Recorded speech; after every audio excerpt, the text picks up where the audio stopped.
आज का मेरा टॉपिक आप लोगों को वैसे तो मेरे टैक्स सेक्शन से दिख गया होगा और आपको मेरे बैकग्राउंड से भी दिख रहा है। तो सर क्या आप ऑडिट पढ़ाना स्टार्ट कर रहे हो? नहीं नहीं नहीं नहीं नहीं, देखो मैं ऑडिट नहीं पढ़ाना स्टार्ट कर रहा हूं, मैं एक चैप्टर पढ़ा रहा हूं और चैप्टर है हमारा chapter number 7 in the paper of corporate, मतलब in the paper of governance, risk management, compliances and ethics के अंदर चैप्टर नंबर 7। जैसे कि नाम से ही चैप्टर नंबर 7 के मैं आपको बता दूं, अभी मैंने आपके स्क्रीन साइड में नहीं लेके आ रहा हूं, अभी मैं बस आपको बताना चाहता हूं इस चैप्टर का है क्या, ज्यादा डिटेल में ना जाते हुए, क्योंकि जैसे कि आपको सबको पता है कि यस सर हमें अल्टीमेटली ना क्रक्स चाहिए, हमें जीस्ट चाहिए, तो एक बट कोई भी चीज स्टार्ट करने से पहले मेरा एक बेसिक नेचर है, मेरा एक बेसिक वे है कि उस चैप्टर के बारे में आपको सेपरेटली बता देना। सर आप हमें बताओगे कि चैप्टर का नाम क्या है? डेफिनेटली मैं आपको बताऊंगा कि चैप्टर का नाम क्या है। चैप्टर का नाम है accounting and audit related issues. क्या बोल दिया सर मैंने?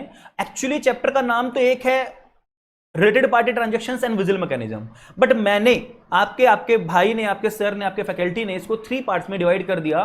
The first part is part A, part B and part C. Part A is accounting and audit related issues, part B is related party transaction and the part C is vigil mechanism.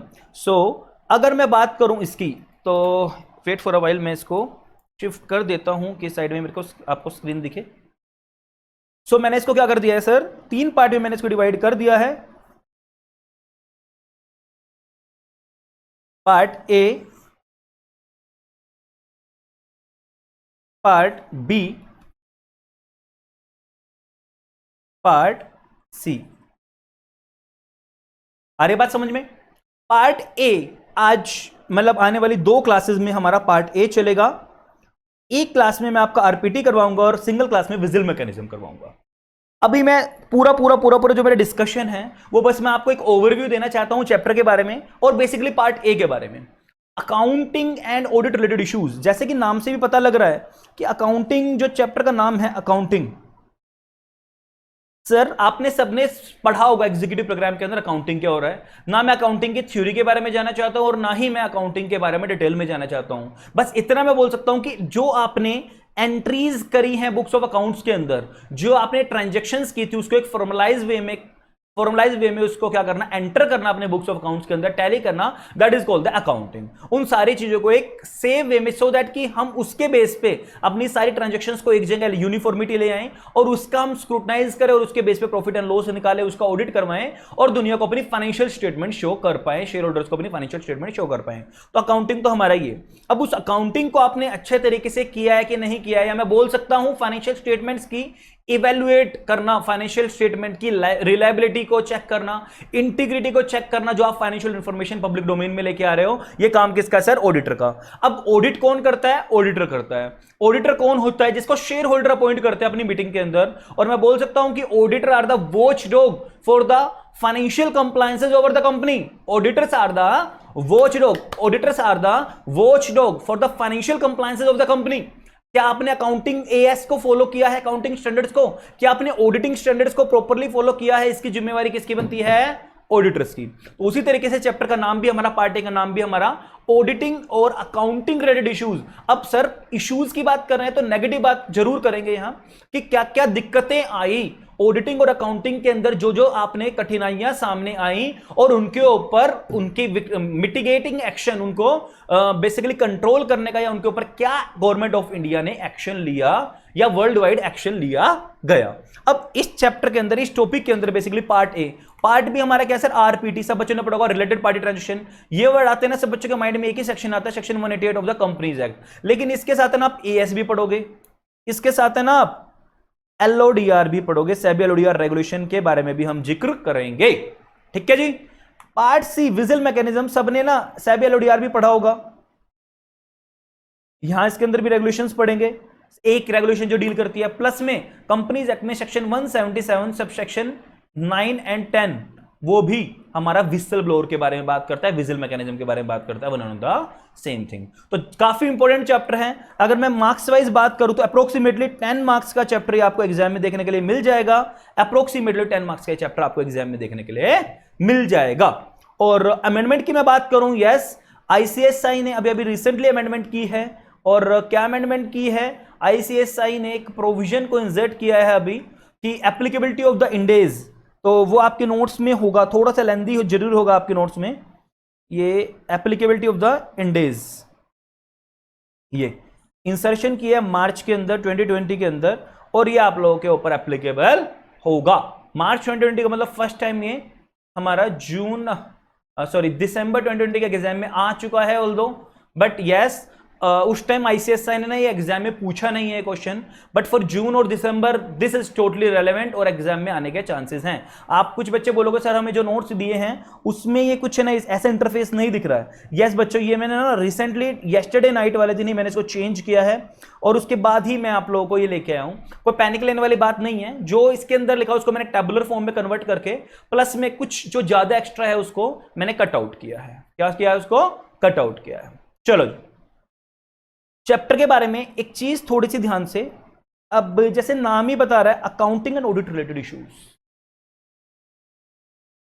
पहली बात तो इसके अंदर हम कितनी heading पढ़ेंगे? 8 heading पढ़ेंगे sir. कितनी हेडिंग पढ़ेंगे? 8 हेडिंग पढ़ेंगे इसके अंदर। ये 9th हेडिंग ये है और 10th हेडिंग हमारी ये होगी। तो 8 हेडिंग के अंदर आज हम जो करने वाले हैं, पहली 4 हेडिंग तो आज करेंगे, 5वीं 6ठी 7वीं 8वीं हेडिंग करेंगे नेक्स्ट क्लास में। तो 4 हेडिंग आज और 4 हेडिंग कल। अब मैं बात करता हूं आप लोगों के सामने, सर जो हमारी फर्स्ट हेडिंग है लाइक फाइनेंशियल ओवरसाइट। सर नाम से ही पता लग रहा है audit and accounting related issues. Audit कौन करता है? इंडिविजुअल्स। और आपको सबको एक बात पता होगा, जहां भी इंडिविजुअल्स इंक्लूड हो जाएंगे, जहां भी इंडिविजुअल्स की, मैं बोल सकता हूं कि जहां भी इंडिविजुअल्स की एंट्री हो जाएगी, कहीं ना कहीं सर डिसिसिवनेस, कहीं ना कहीं फ्रॉड के चांसेस, धोखाधड़ी के चांसेस और लेस इंटीग्रिटी के चांसेस बढ़ जाएंगे। क्योंकि इंसान है, उनका नेचर है, कहीं ना कहीं फितरत है, जहां पैसा मिलेगा उस तरफ मूव होने की, कन्वर्ट होने की।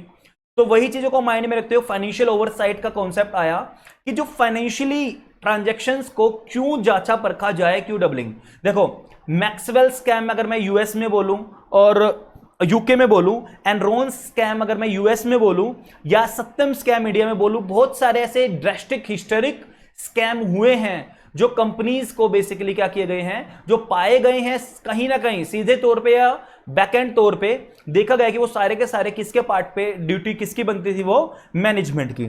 तो कहीं ना कहीं मैनेजमेंट जो कॉर्पोरेट फेलियर हुआ है, और वो कहीं ना कहीं lack of integrity on the part of the management, जहां भी इंडिविजुअल्स इन्वॉल्व हैं, तो वो उनकी वजह से, यानी मैनेजमेंट की कमी की वजह से ही ये पाए गए हैं सारे। सत्यम में देख लो आप, ऑडिटर्स के कहीं ना कहीं स्कैम।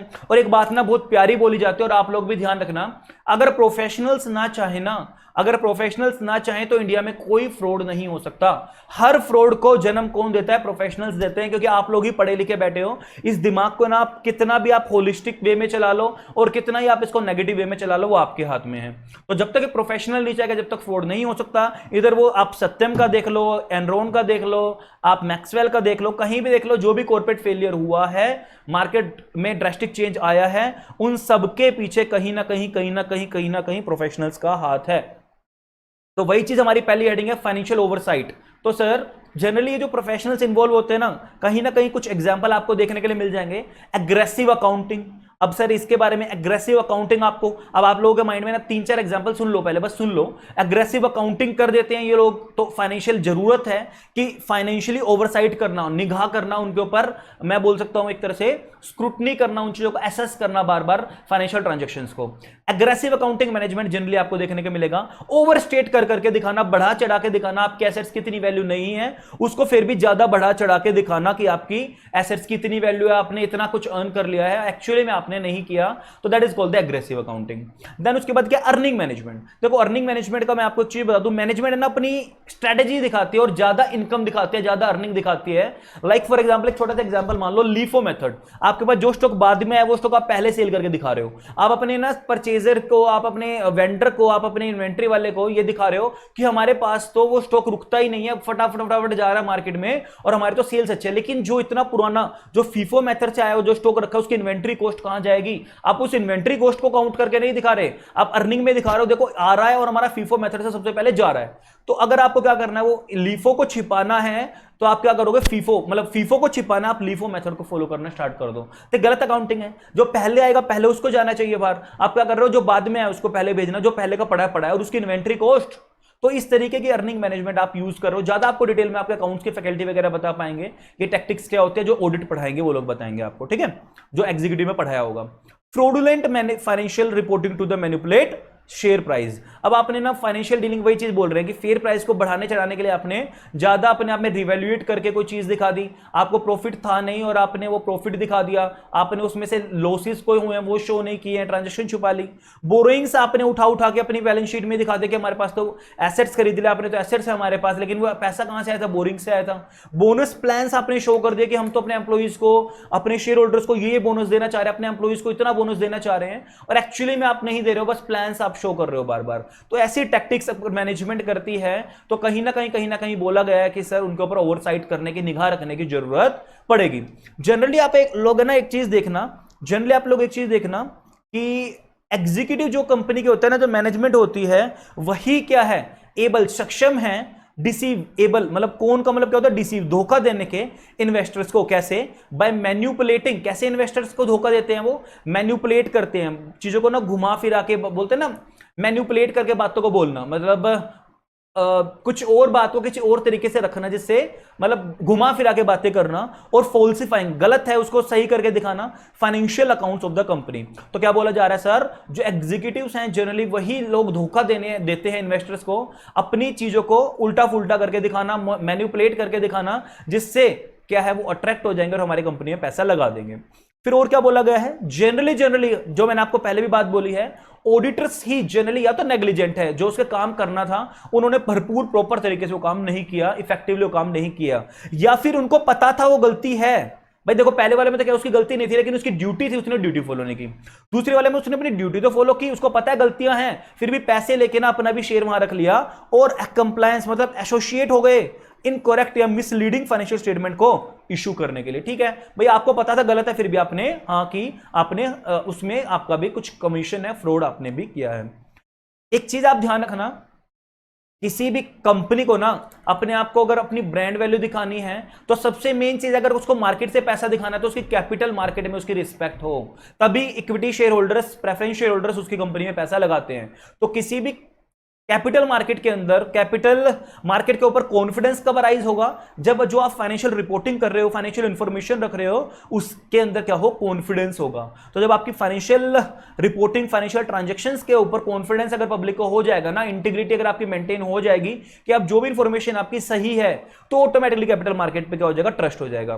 तो एक बात बोली जाती है इसके अंदर, in order to provide highest quality in the financial information, अगर आप अपनी फाइनेंशियल इंफॉर्मेशन के अंदर एक बेस्ट क्वालिटी देना चाहते हो, एक अल्टीमेट क्वालिटी दोगे, तो एक चीज और उससे पहले, मतलब कुछ लैंग्वेज है ना उल्टी फुल्टी लिखी आईसीएसआई ने, अगर आप चाहते हो कि हमारी कैपिटल मार्केट के ऊपर ट्रस्ट बढ़े, अगर आप चाहते हो हमारी कैपिटल मार्केट पे ट्रस्ट बढ़े, तो आपको अपनी फाइनेंशियल इंफॉर्मेशन के अंदर हाई क्वालिटी स्टैंडर्ड्स को फॉलो करना पड़ेगा, और ना कि सिर्फ उससे अभी कैपिटल मार्केट की स्ट्रेंथ बढ़ेगी, कॉन्फिडेंस बढ़ेगा, बल्कि आप गुड कॉर्पोरेट गवर्नेंस की तरफ भी अपने आप को बढ़ा लोगे। तो लिखा कुछ भी है उसकी तरफ मत जाओ, लॉजिकल इंटरप्रिटेशन पे जाओ। तो दोनों चीजें एक ही चीज है कि कैपिटल मार्केट के ऊपर कॉन्फिडेंस बढ़ाना है तो क्या करना पड़ेगा, हमें पहले अपनी फाइनेंशियल रिपोर्टिंग के ऊपर कॉन्फिडेंस बढ़ाना पड़ेगा। और फाइनेंशियल मार्केट, कैपिटल मार्केट के ऊपर कॉन्फिडेंस बढ़ाना क्यों जरूरी है, क्योंकि गुड कॉर्पोरेट गवर्नेंस के लिए, और गुड कॉर्पोरेट गवर्नेंस के लिए मतलब बेसिकली, या फिर एनहेंस शेयर प्राइस के लिए। और वो चीज अगर हमें करना है तो highest quality of standards financial information का, रिपोर्टिंग का हमें फॉलो करना पड़ेगा। उम्मीद है सबको समझ में आया है।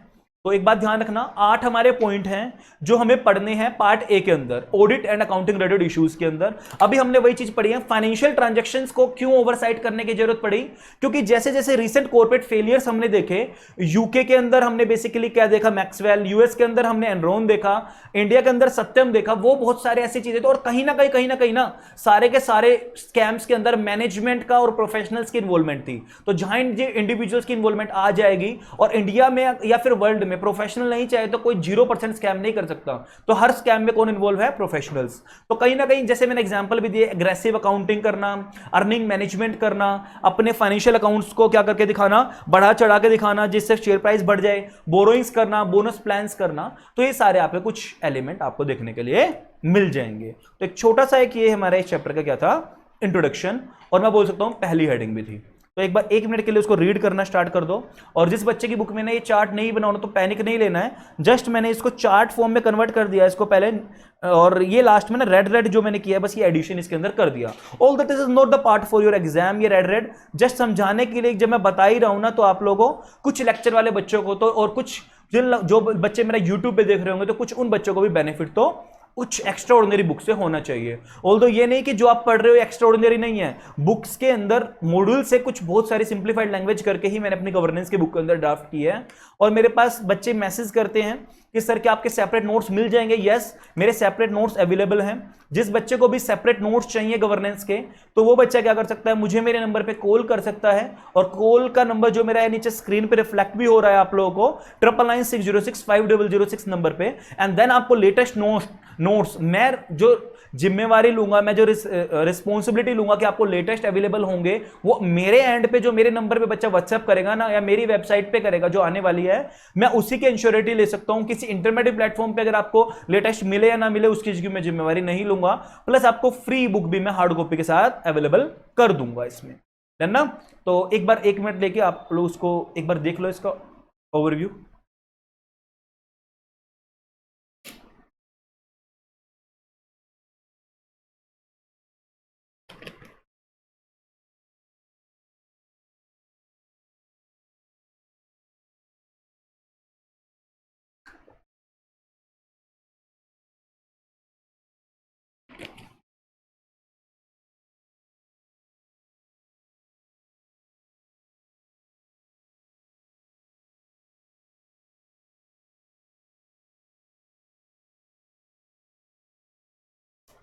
चलो, एक लड्डू सी चीज, और ये हेडिंग मैं बोल सकता हूं, बस इंग्लिश की हिंदी करनी है, अदरवाइज कुछ है नहीं। नाम से पता लग रहा है हमारी सेकंड हेडिंग, आज के डे की सेकंड हेडिंग, और सेकंड हेडिंग का नाम आप लोगों को रिफ्लेक्ट हो रहा होगा स्क्रीन पे पूरा का पूरा। और वो क्या बोलता है, स्ट्रेंथनिंग करना फाइनेंशियल रिपोर्टिंग स्टैंडर्ड्स। अभी तो ऊपर हमने पढ़ा था फाइनेंशियल रिपोर्टिंग स्टैंडर्ड्स को इंप्रूव करना या उनको स्ट्रेंथन करना, उनको बढ़ावा देना, उनको अच्छा बनाना, उनको इफेक्टिव बनाना, एफिशिएंट बनाना क्यों जरूरी है। या इस कंटेक्स्ट में क्या मैं बोल सकता हूं कि मैक्रो लेवल पे करने की जरूरत है? क्या ये मैं बोल दूं कि ये प्रॉब्लम ये कंपनी की प्रॉब्लम है? नहीं, ये एक इंडिविजुअल कंपनी की प्रॉब्लम नहीं है। फाइनेंशियल सिस्टम के ऊपर इंश्योरेबिलिटी लाना ये एक मैक्रो लेवल की दिक्कत है। तो क्या इंडिया एज अ होल इसके ऊपर एक्शन लेना चाहिए? यस।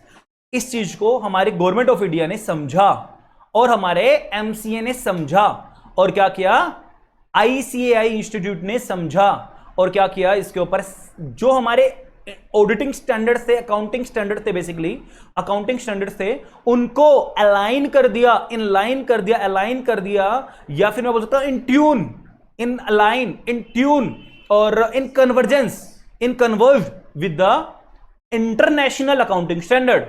अभी मैं लेमन तरीके से बात कर रहा हूं। देखो, इंडिया है, यह बात सब बच्चों को पता है, इंडिया अपने सारे लॉज जनरली कहां से चुराता है? यूके के लॉज से। आज भी हमारा जो कॉन्स्टिट्यूशन है वो यूके से कॉपी करा हुआ है, ठीक है। इंडिया में जो मैक्सिमम लॉज है वो उनका बैकग्राउंड कहां से है? यूके से है। अब एक बात ध्यान रखना मेरी पूरी अच्छे से, अब इंडिया को अपनी जो कंपनीज हैं, लाइक टाटा ने जैक्वार को एक्वायर किया, कोरस को एक्वायर किया। अब टाटा ग्रुप या कोई भी जब हमारी कंपनीज बाहर जाके एक्वायर करती थी ना, या एडीआर जीडीआर इशू करती थी, तो हमारे को दिक्कत क्या आती है? सर, जो इंडिया के फाइनेंशियल अकाउंटिंग सिस्टम है ना, वो हमारे क्या है, बाहर वालों से मैच नहीं करते। फिर है ना, वहां के अकॉर्डिंगली हमें अपने अकाउंट्स बनाने पड़ते हैं, या आपको सबको पता होगा यूएस गैप के अकॉर्डिंग इंडियन गैप को हमें करना पड़ता था अपने फाइनेंशियल अकाउंट्स को पिछले 3 साल के 5 साल के।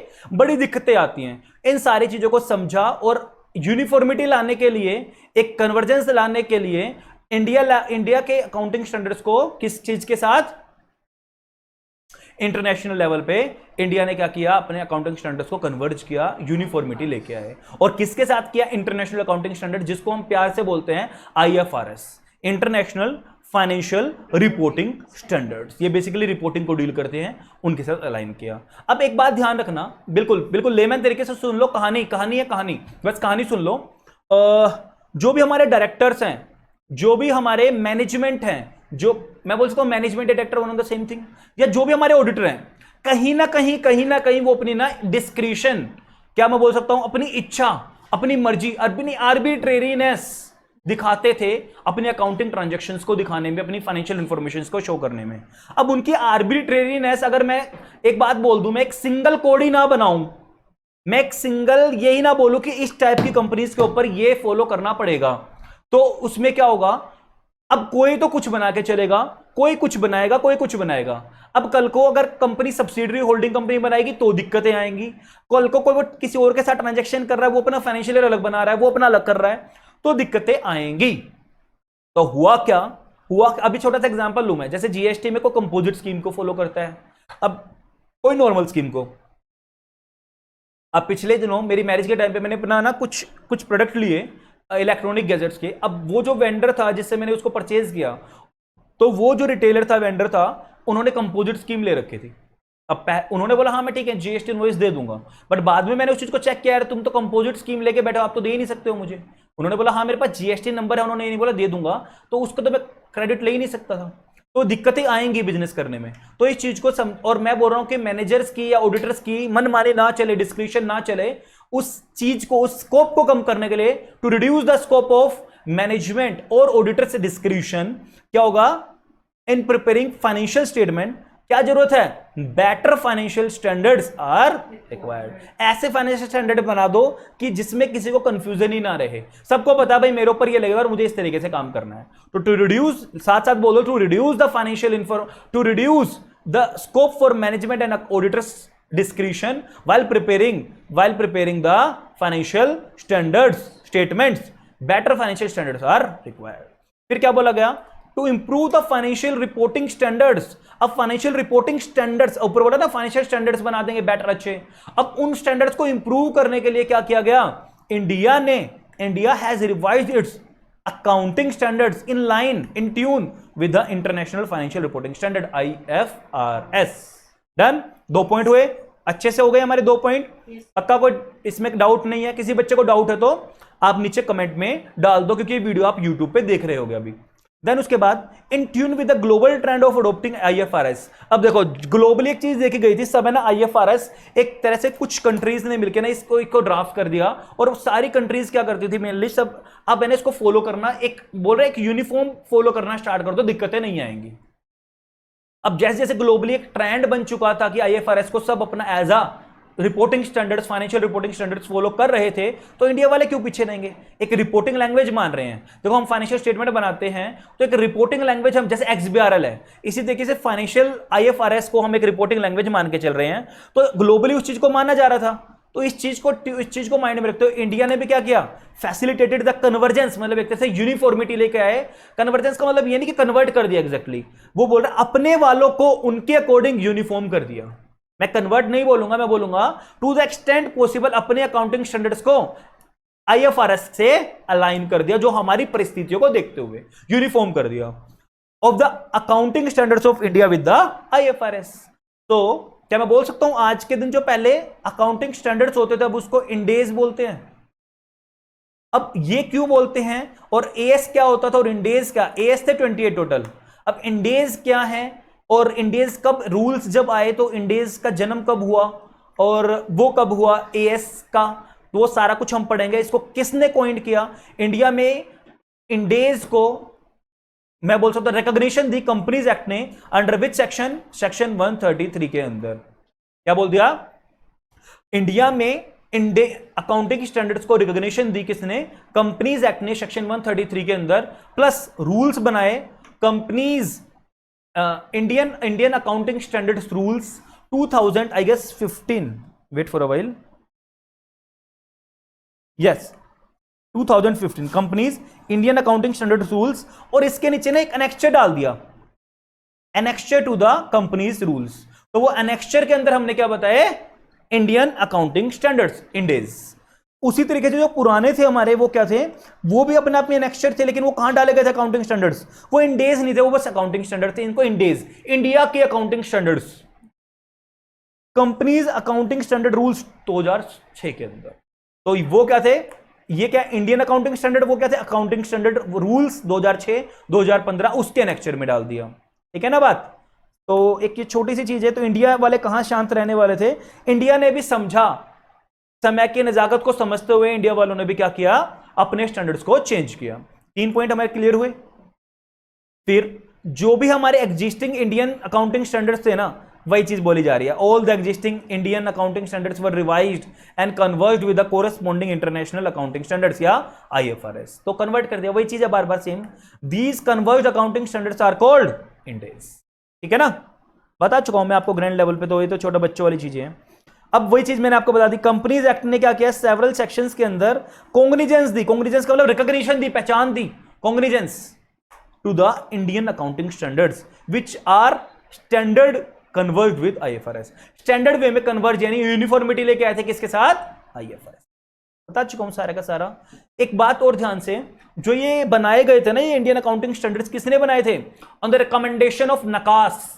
सर नकास क्या है, National Advisory Committee on Accounting Standards. Although अब ये नकाश चेंज होके इसकी ना बड़ी लिमिटेड पावर थी, जस्ट ओवरव्यू करना, ओवरसाइट करना, किसको, अकाउंटिंग स्टैंडर्ड्स को। अब इसकी पावर्स को एक्सटेंड किया और इसको रिप्लेस करके कौन ले आया, अच्छा पहले ने कंसल्ट करती थी आईसीआई के साथ, आज भी आईसीआई के साथ कंसल्ट होगा, लेकिन नकाश की जगह कौन आया पिक्चर में, ध्यान से इधर, एनएफआरए। अब वो एनएफआरए किस सेक्शन ने बताया, सेक्शन 132 ने। सर सेक्शन 132 बोलता है, और इसके साथ है ना एनएफआरए रूल्स 2015 और 2018 रूल्स आए, और वो ये बोलते हैं यस सर एनएफआरए कॉन्स्टिट्यूशन कब होगा, और 132 सेक्शन पूरा डील करेगा। और अब नकास को रिप्लेस करके एनएफआरए, सर ये हम कहां पढ़ेंगे, आज नहीं पढ़ेंगे, नेक्स्ट क्लास में हम लोग इसको डील करेंगे। और मैंने आपकी ना सहूलियत के लिए पहले मेरे सिलेबस में नहीं डाला था, मॉड्यूल में भी नहीं था, मैंने ना इसको डाल भी दिया है कि क्या आया, किसकी जगह क्या रिप्लेस हुआ। मैंने थोड़ा सा आप लोगों की नॉलेज बढ़ाने के लिए और अपनी कॉस्ट बढ़ाई, अपने बुक में पेजेस ऐड किए। इधर ध्यान दो, ये मैंने सारा नया इंसर्ट कर दिया।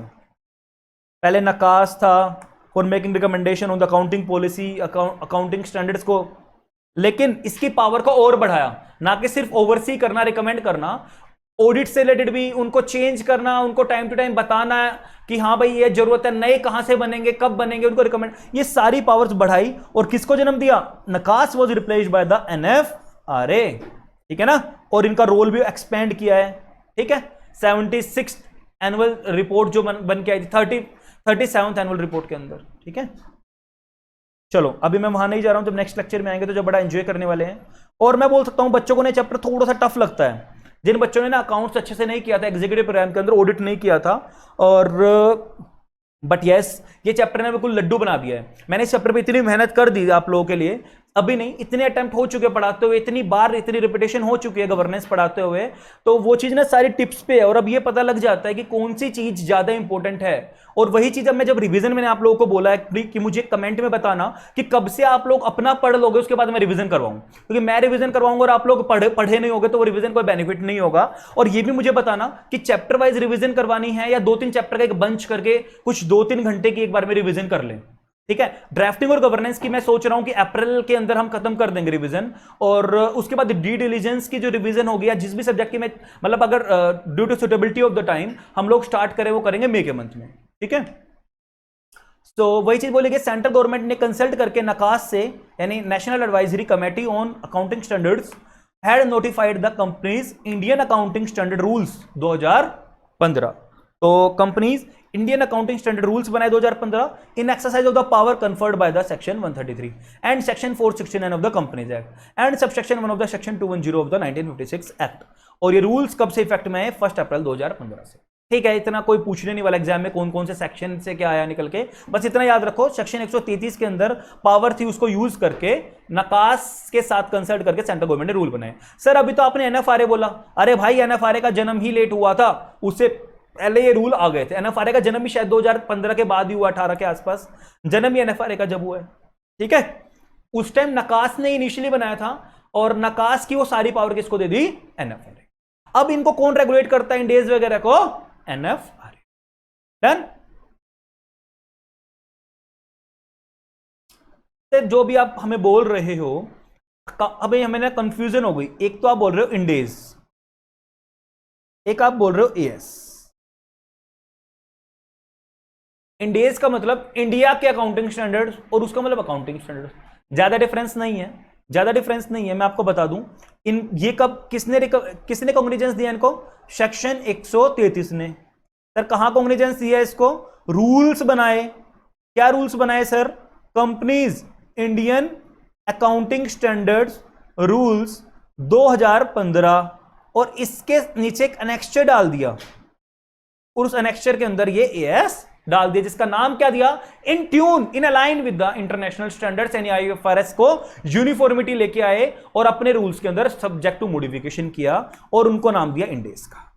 सर क्या ये ऑब्लिगेटरी है, मैंडेटरी एप्लीकेबल है? यस यस यस, आईसीएसआई ने अपने मॉड्यूल में अमेंडमेंट की लास्ट ईयर और इसको बताया। यस, आप लोग भी पढ़ोगे। पहले मेरे पास बच्चे क्वेश्चन पूछते थे लास्ट बैच तक, सर ये है क्या? मेरे पास आंसर नहीं होता था बताने के लिए। ये नहीं कि मुझे नहीं आता था, आंसर आता था बट बताने के लिए नहीं होता था क्योंकि आपके मॉड्यूल में नहीं है। तो बच्चा ज्यादा सुनना पसंद करता नहीं है। आज का माहौल आप लोगों ने इतना खराब कर दिया कि आप लोग कम बता दो, ज्यादा नहीं बताना चाहिए। आप लोगों का वे ये हो चुका है, तो वो वे है। बट स्टिल हम अपनी आदत से लाचार हैं। हम अपने अंदर जो होता है वो चीज डिलीवर जरूर करेंगे। मतलब आप लोग कितना भी बोल लो, अब सब्जेक्ट टू पहले प्रोफेशनलिज्म वे में पूरा लेक्चर होता था, अब बीच में एंटरटेनमेंट स्टार्ट कर देंगे। अब वो नचनिए बन जाएंगे हम लोग भी, मतलब ठीक है उस चीज को कर देंगे। वो होगा क्या उस चीज में? अल्टीमेटली आपको ड्यूरेशन लंबी जानी है, उसको हाफ ड्यूरेशन कर देंगे। पहले 1.5 आवर्स की ड्यूरेशन होनी थी, उसको 50 मिनट की कर देंगे। बट अल्टीमेटली डिलीवर पूरा ही करना है, मतलब होगा वही जो हम आपको डिलीवर करेंगे। मैं बिलीव नहीं करता हूं शॉर्टकट्स में, मैं बिलीव करता हूं पहले समझना उसके बाद शॉर्टकट्स बनाना। ऑनेस्टली मैं हर क्लास में और हर सब्जेक्ट में यही मैं फॉलो करता हूं और वही मैं अपना ट्रेंड फॉलो करूंगा। मतलब तो चलो ठीक है। तो ये इंटरनेशनल अकाउंटिंग स्टैंडर्ड्स हैं, कहां से डिराइव हुए? सेक्शन 133 से। उन्होंने क्या किया? रूल्स को बनाया। रूल्स के अंदर क्या आए? अनेक्स्चर्स आए। डन ना?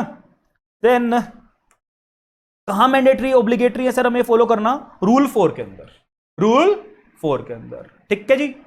अब सर ये अकाउंटिंग स्टैंडर्ड्स थे, ये हमारे क्या थे? एएस। सर इनको किसने पहचान दी? इनको सर बस मोटा मोटी ये मान लो section 210 A of old Companies Act 1956 ने, ऑफ कंपनीज एक्ट 1956 ने पहचान दी। ठीक है जी। अब इसके अंदर भी क्या बनाए उन्होंने? कंपनीज अकाउंटिंग स्टैंडर्ड रूल्स 2006 बनाए और इसी के नीचे एनेक्स्चर दिए थे। उस एनेक्स्चर में सबसे बड़ी बात ये कितने हैं जी? 28 हैं। आई गेस इंडेज भी 108 या 110 के आसपास होंगे। I am not sure, I am not pretty sure. तो उसको लेके मैं बता दूंगा आप लोगों को कितने इंडेज हैं इंडिया में। ठीक है, तो 28 अकाउंटिंग स्टैंडर्ड्स हैं। अच्छा एक चीज और ध्यान से, ये जो बनाए गए थे ना, इनकी बेस्ट क्वालिटी क्या थी? पहले बात तो मैंडेटरी, यहां कौन बोलता है इन 28 एएस को कौन फॉलो करो? Mandatory regulation 48 of SEBI-LODR regulation वो बोलती है कि यस सर आप इनको मैंडेटरीली फॉलो करो, ऑल लिस्टेड एंटिटीज इसको फॉलो करेंगे। अब इधर दूसरी पल, ये जो हमने इंडेज बनाए थे ये क्या थे? ये हमने इन कन्वर्ज्ड विद द IFRS। बट ये किससे कन्वर्ज थे? Gap, generally accepted accounting principles of India. क्या ये कन्वर्ज थे IFRS से? नहीं, ये किससे कन्वर्ज थे? गैप से। Generally these accounting standards are as per the generally accepted accounting principles of India gap and not converged with the IFRS। समझ में आ रहा है? पक्का पक्का? चलो जी। बनाए ये भी नाकास ने थे, बनाए ये भी नाकास ने थे। ऑल्दो अब इनके जो कंट्रोल करने की पावर है वो नाकास से शिफ्ट होके कहां हो चुके हैं? NFRA। तो क्या सर ये भी अभी भी लग रहे हैं? देखो मैं आपको अगर बात करूं 2020 से पहले, यस कुछ कंपनीज पे लग रहे थे, बट अब मैंडेटरी इंडेज फॉलो करने पड़ेंगे। अब बेसिकली जो एक लास्ट थी, आज के लेक्चर में आपको बताऊंगा किन किन कंपनीज को कब कब करने फॉलो थे। अब आपको क्वेश्चन आएगा सर इंडेज की एप्लीकेबिलिटी क्या होगी? उसका आंसर आज ही मैं आपको दूंगा। रूल 4 के अंदर उसका आंसर पढ़ेंगे और मैं बता दूं आपको इतना इन डेप्थ है रूल 4, तोते उड़ जाएंगे पढ़ने में। तो मैंने क्या किया, मैंने आप लोगों का ही भाई बहन बन गया। और क्या किया मैंने उसके अंदर कि सर हमें ना वो in detail line to line जाके ना हमें इंटरप्रिटेशन करने में अप्रोक्सीमेटली 1.5 आवर्स चाहिए।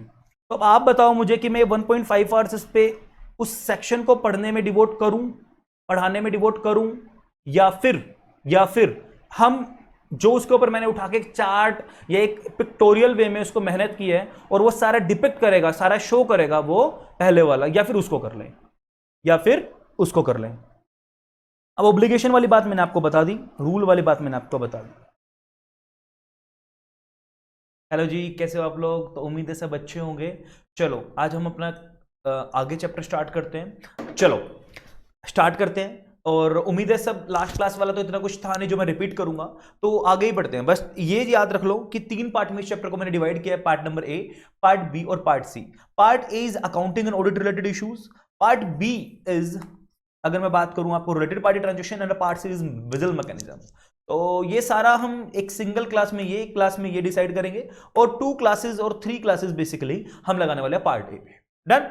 तो इसमें मैंने आपको बोला था इसको हम 8 हेडिंग्स में डिवाइड करेंगे, 1 2 3 4 5 6 7 8 हेडिंग्स में हम इसको डिवाइड करेंगे, जिसमें हमने फाइनेंशियल ओवरसाइट हमने पढ़ लिया था। क्यों? क्योंकि ड्यू टू कॉर्पोरेट फेलियर्स वगैरह और मैक्सवेल स्कैम, एनरॉन स्कैम, सत्यम स्कैम वगैरह की वजह से अब एग्रेसिव अकाउंटिंग करना, अर्निंग मैनेजमेंट करना, मैनिपुलेट करके फाइनेंशियल स्टेटमेंट्स को दिखाना, देन मैं बोल सकता हूं आप लोगों को बोनस प्लान्स दिखाना एंड ऑल दैट, बहुत सारे ऐसे थे। और ऑलमोस्ट सबके अंदर क्या पाया गया था? Lack of integrity on the part of the management. Done ना? तो अब सर सवाल क्या पैदा होता है हमारा? सेकंड हमने की थी स्ट्रेंथनिंग फाइनेंशियल रिपोर्टिंग स्टैंडर्ड्स। अब स्ट्रेंथन कैसे करने थे हमने बात की थी कि स्कोप को खत्म कर देगा, किसके स्कोप को? डिस्क्रिमिनेशन, मैनेजमेंट की डिस्क्रिमिनेशन के स्कोप को खत्म कर देगा कि आप अकाउंट फाइनेंशियल रिपोर्टिंग करते टाइम पे ना अपनी डिस्क्रिप्शन नहीं चलाओगे, और प्रिस्क्राइब्ड स्टैंडर्ड्स हैं आपको वही फॉलो करने होंगे। देन फिर हमने बात की थी कि इंडिया ने भी क्या इनिशिएट लिए, अपने स्टैंडर्ड्स को अलाइन कर दिया in tune with the international accounting standards के साथ, इसको हमने आईएफआरएस का नाम भी दिया था, है ना? देन उसके बाद हमने बात की थी कौन इसको रेगुलेट करता है। मेनली सेक्शन 133 के अंदर अगर मैं बात करूं, इसके अंदर रूल्स बनाए गए, और ये पावर कहां से आई? हमारी 469 सेक्शन के अंदर पावर थी, और 1956 एक्ट में 210A के अंदर पावर थी, एंड देन फाइनली एनेक्चर के रूप में ये हमारे सामने आए। डन। तो और डिटेल में नहीं जाते हुए आज देखो, आज है ना, आज का लेक्चर स्टार्ट करने से पहले मैं आपको एक बात बताने वाला हूं। देखो मेरी ना बुक में ये थी मेरी, जो आप लोगों को मिली होगी ये बुक, टिल डेट आज के दिन तक ये वाली बुक किसी बच्चे के पास अवेलेबल नहीं होगी, किसी भी बच्चे के पास। मतलब जो बुक मैं अब ये दिखा रहा हूं, ये वाला चार्ट अभी तक किसी बच्चे की बुक में नहीं होगा। हाँ, आने वाले टाइम पे जब ये बच्चे दिसंबर अटेम्प्ट के लिए अप टू दिसंबर तक ये लेक्चर चलेंगे, तो उसके बाद भी चलेंगे अगर अमेंडमेंट नहीं आई तो। जब बच्चा इसको पढ़ेगा, और हो सकता है किसी बच्चे के पास अमेंडेड बुक में ये वाला चार्ट, ये वाली आपको दिख जाए, तो उस टाइम पे मैं बोल सकता हूं कि उनको मिल जाएगी। बट आज के दिन तक, टिल मैं बोल सकता हूं मिड ऑफ अप्रैल तक, अभी तक किसी बच्चे के पास ये बुक नहीं है जिसके अंदर ये हो। बट ये वाली बुक सबको दिखेगी, ये वाली सबके पास होगी भी। डन। एक बात ध्यान रखना, एक तो है ये रूल 4 अपने आप में, ये देखो, 1 पेज, वो 2 page, 3 page, 4 page, approximately 4 pages, और वो भी मैंने इतना क्लमजी करके इसको लिख रखा है, इतना भीड़ा भीड़ा लिख रखा है। अगर मैं इसको एक अपने नेचुरल वे में लिखूं ना, तो ये 6 पेजेस में ये वाला रूल हमारा जाएगा। तो एक तो वे हमारा है सर, हम लाइन टू लाइन इसकी इंटरप्रिटेशन करें और इन डेप्थ जाके इस रूल को एनालाइज करें, एंड देन फाइनली सर ये लेटेस्ट अमेंडमेंट थी मार्च 2020 के अंदर ही, और देन सर अगर एग्जाम में आता है तो हम एक full meaning of Indian accounting standards कहां कहां लगेंगे, एप्लीकेबिलिटी का कब कब लगेंगे, टाइम ऑफ कब लगेंगे, ठीक है, और कहां किस किस कंपनीज पे लगेंगे, और क्या होगा क्या नहीं होगा। एक सर पूरा का पूरा एक स्ट्रक्चर जानना चाहते हैं, और सर इन डिटेल जानना चाह रहे हैं फेज वाइज मैनर में। इसमें हम सर 4 फेज पढ़ने वाले हैं, 3 फेज पढ़ने वाले हैं, जैसे कि एक छोटी सी टेबल में मैं आपको दिखा दूंगा, 4 पेज पढ़ने वाले हैं।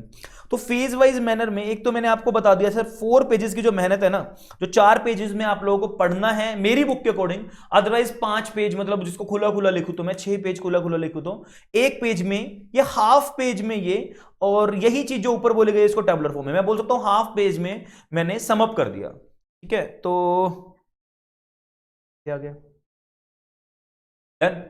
सो अब सवाल अब आपके सामने है, जवाब अभी मैं आप लोगों का नहीं सुन पा रहा हूं, तो जवाब मेरा दिल तो बोल रहा है कि मैं ना लाइन टू लाइन इंटरप्रिटेशन करवा दूं।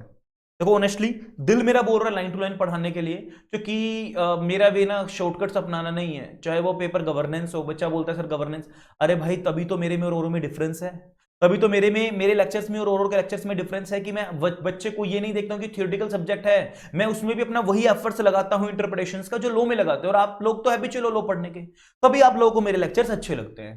तो एक काम कर सकते हैं कि मिडवे निकालते हैं, इतनी डिटेल में भी नहीं जाएंगे जितनी डिटेल्स में हम जैसे ऑडिट कमेटी वगैरह की इंटरप्रिटेशन की थी, और इतनी कम भी नहीं करेंगे कि हम ऊपर ऊपर से। तो ये मैं सोच रहा हूं अपने न्यू एडिशन में से ना उठा के और ये सारा का सारा डिलीट कर दूं। अभी तक मैंने सोचा है और आई एम फेसिंग डायलेमा कि मुझे करना चाहिए कि नहीं करना चाहिए। तो प्लीज प्लीज प्लीज आप लोग जब भी इस लेक्चर को देखते हो, जब भी इस लेक्चर को देखो, और अगर मैं इसको यूट्यूब पे डालता हूं, अगर यूट्यूब वाले बच्चा इस लेक्चर को देख रहा है, तो प्लीज आई रिक्वेस्ट यू कि मुझे रिकमेंड करना लेक्चर को देखने के बाद कि सर हाँ, आपने जो शॉर्टकट वो उठा के चार्ट डाला है, वो टेबल सी डाली है, वो इफेक्चुअल है और उससे पर्पस फुलफिल हो रहा है, तो सर प्लीज आप वही डाल दो। और अगर आपको लगता है कि नहीं सर हमें पूरा इन डिटेल पढ़ना चाहिए, तो सर आप मुझे रिकमेंड करना प्लीज। आपका मतलब मेजोरिटी स्टूडेंट्स का जो मेनली पोलिंग होगी वही मैं उसको फाइनलाइज करके अपने बुक के अंदर करूंगा, ठीक है। तो चलो जी, फिलहाल मैं डिटेल में ही स्टार्ट करता हूं आप लोगों के सामने। इधर ध्यान दो, obligation to comply with the Indian accounting. मैंने आपको बताया था रूल 4 बोलता है ओब्लिगेशन, रेगुलेशन 48 बोलती है कौन से वाले, अकाउंटिंग स्टैंडर्ड्स वाले की ओब्लिगेशन। ये मैंने आपको आपके बुक में इस तरीके से कुछ इंटरफेस बना के दे दिया था, ओब्लिगेशंस टू कंप्लाई विद इनको, अकाउंटिंग स्टैंडर्ड्स को और इंडियन अकाउंटिंग स्टैंडर्ड्स को, यस इंडियस को। अब रेगुलेशन 4 जो है सर हमारी, वो ना इसके सब रेगुलेशन 1 सॉरी रूल 4 सब रूल 1 हमारा क्या बोलता है, वो डील करता है सर रूल्स, सॉरी वो डील करता है वॉलेंटरली। सर अगर कोई भी कंपनी चाहे तो जब ये आया ना, जब रूल्स बना था 2015 में, तो वॉलेंटरली चाहे तो अपने आप से ही अपनी इच्छा से अगले फाइनेंशियल ईयर जब ये बन के आया उसी से अगले 2015-16 में ही इसको अप्लाई करना स्टार्ट करते हैं। तो पहले तो उसको दिया गया पहले साल तो सबको वॉलंटियरली। देखो जी लैंग्वेज पढ़ते हैं, फिर हमारे फेजेस स्टार्ट हो जाएंगे। फेज 1 में किन किन कंपनीज को कवर किया, फेज 2 में किन किन कंपनीज को कवर किया, फेज 3 में किन किन कंपनीज को कवर किया, फेज 4 में किन किन कंपनीज को कवर किया। कुछ बच्चा तो प्लीज प्लीज प्लीज कुछ बच्चे सोच रहे हैं कि मुझे समझना ही नहीं है सर, लास्ट में क्रक्स बता तो देंगे ना तो मैं उस क्रक्स को पढ़ के बैठ जाऊंगा। Please I seriously request you यार, पैसे भरे हैं तो उसका बेनिफिट ले लो, और जो बच्चा फ्री देख रहा है उसका भी बेनिफिट ले लो। मतलब ऑनेस्टली ये इंटरप्रिटेशन आप एग्जीक्यूटिव प्रोग्राम में नहीं पढ़ के आए हो और फाइनल में भी कहीं और नहीं पढ़ोगे, और गलती से भी इंटरव्यू में क्वेश्चन पूछ ले या फिर आपकी प्रैक्टिकल लाइफ में बच्चों को कॉन्सेप्ट क्लियर नहीं होगा, प्योरली आप क्रैम करोगे इस पॉइंट को, बस प्योरली ऊपर ऊपर से उठा के क्रैम करोगे और इंडिया की किसी बुक में भी इतनी डिटेल में नहीं अवेलेबल होगा। मैं आपको एश्योरेंस दे रहा हूं, वर्ड टू वर्ड इंटरप्रिटेशन करेंगे, वर्ड टू वर्ड एनालिसिस करेंगे इस वाले पॉइंट का। तो जो बच्चे अपना ऐसे करना स्टार्ट कर दिया है, किसी बच्चे ने उठा के पानी पीना स्टार्ट कर दिया है, तो प्लीज अपने ध्यान को यहां लेके आओ और आप लोग बड़ा एंजॉय करने वाले हो। आने वाला 40 मिनट 35 मिनट्स मेरी हैं अब आपकी, प्लीज इधर ध्यान दो, आ जाओ इधर। चलो द कंपनीज अब स्पेसिफाई नहीं किया है लिस्टेड एंटिटी या लिस्टेड कंपनी या unlisted, and their auditors, companies को और इसके ऑडिटर्स को शैल, द वर्ड फोकस करो sir, highlight the word shall comply with the Indian accounting standards यानी Ind AS specified in the annexure to these rules. सबको पता है, लास्ट क्लास में बताया था। In preparation of their financial statements and audit, अपनी financial statement बनाते time पे भी इनको फॉलो करो और ऑडिट को करते टाइम पे भी ऑडिटर्स को भी और उसकी कंपनीज को भी फॉलो करना चाहिए। शेल करेगी respectively in the following manner, namely इस तरीके से करेगी। देखो अभी ना क्लक्स पे मत पूछना कि सर वॉलंटरली आपने बोला था लेकिन वर्ड शेल आ गया, नहीं, अभी बोला करना चाहिए इस वे में जो नीचे दिए गए फॉलोइंग वे में। पढ़ लो पहली बात सर, इसका सब क्लोज ए, अब रूल 4 सब rule 1 close A, sub close नहीं बोलूंगा, क्लोज 1। क्लोज 1 क्या बोलता है, एनी कंपनी, कोई भी company, private company, public company, listed company whatever, and it's holding, it's subsidiary, it's joint venture, it's associate company.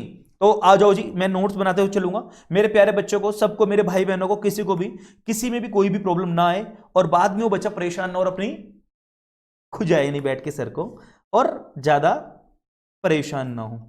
चलो इधर ध्यान दो, पहला पॉइंट जो इसका बोलता है क्लोज 1 क्या बोलता है सर, रूल 4 सब रूल 1 का क्लोज 1 क्या बोलता है सर, कोई भी कंपनी, अब इसमें बोलता है any company, word as it is लिख रहा हूं मैं, एनी कंपनी, इसकी एच लिमिटेड लिखूंगा मैं होल्डिंग के लिए, भले वो प्राइवेट हो कुछ भी हो, मेरा होल्डिंग कंसर्न है इसको बोलना। इसकी सब्सिडरी को मैं एस लिमिटेड लिखूंगा, इसकी एसोसिएट को मैं ए लिमिटेड लिखूंगा। कोई भी कंपनी उसकी होल्डिंग, सब्सिडरी और एसोसिएट कंपनी, और सर इसको मैं लिखूंगा जेवी, जॉइंट वेंचर कंपनी, जेवी लिमिटेड मान लो, ठीक है जी। अगर ये है तो आगे बढ़ते हैं।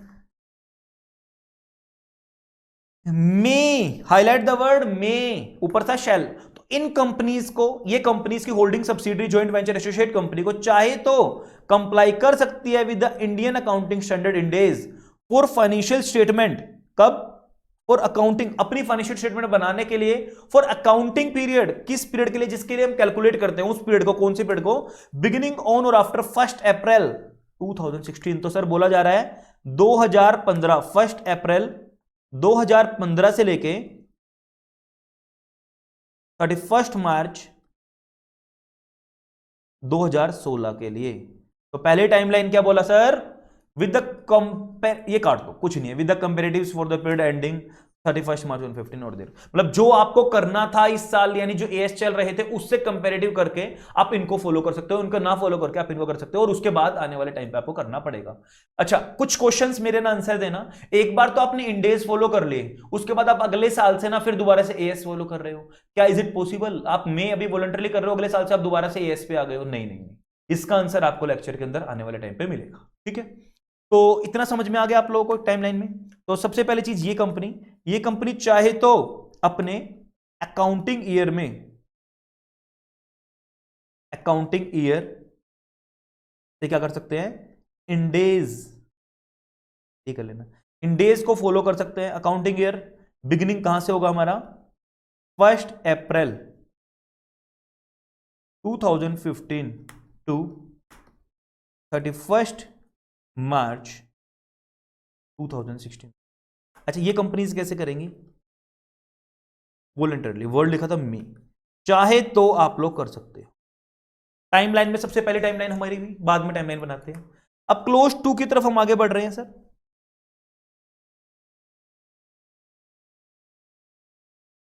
इधर ध्यान दो, अब आ गया हमारा फेज। फेज का मतलब अब हम ना स्टार्ट करेंगे मैंडेटरी वाली। अब हम फेज 1 पढ़ने वाले हैं, और यहां से ना अब हमारी मैंडेटरी स्टार्ट हो जाएंगी जी। फेज 1, यहां से अब हमारी मैंडेटरी स्टार्ट हो जाएंगी, इसलिए हमने फेज स्टार्ट कर लिए। वॉलंटरी के लिए कोई भी फेज नहीं बनाया गया है इन डेज में, रूल 4 ने वॉलंटरी के लिए कोई भी फेज नहीं बनाया। ठीक है जी, पक्का पक्का। चलो, अब सब क्लोज टू, अब सब रूल 1 का ही सब क्लोज टू, इसमें सब रूल 1 का ही चल रहा है अभी। सब क्लोज टू क्या बोलता है जी? इधर ध्यान दो। The following company shall comply with the Indian accounting standards for the accounting period. ये नीचे निम्नलिखित कंपनीज जो दी गई हैं, फॉलोइंग कंपनीज, ये क्या करेंगी? मैंडेटरली, क्या वर्ड लिखा है? Shall, highlight the word shell.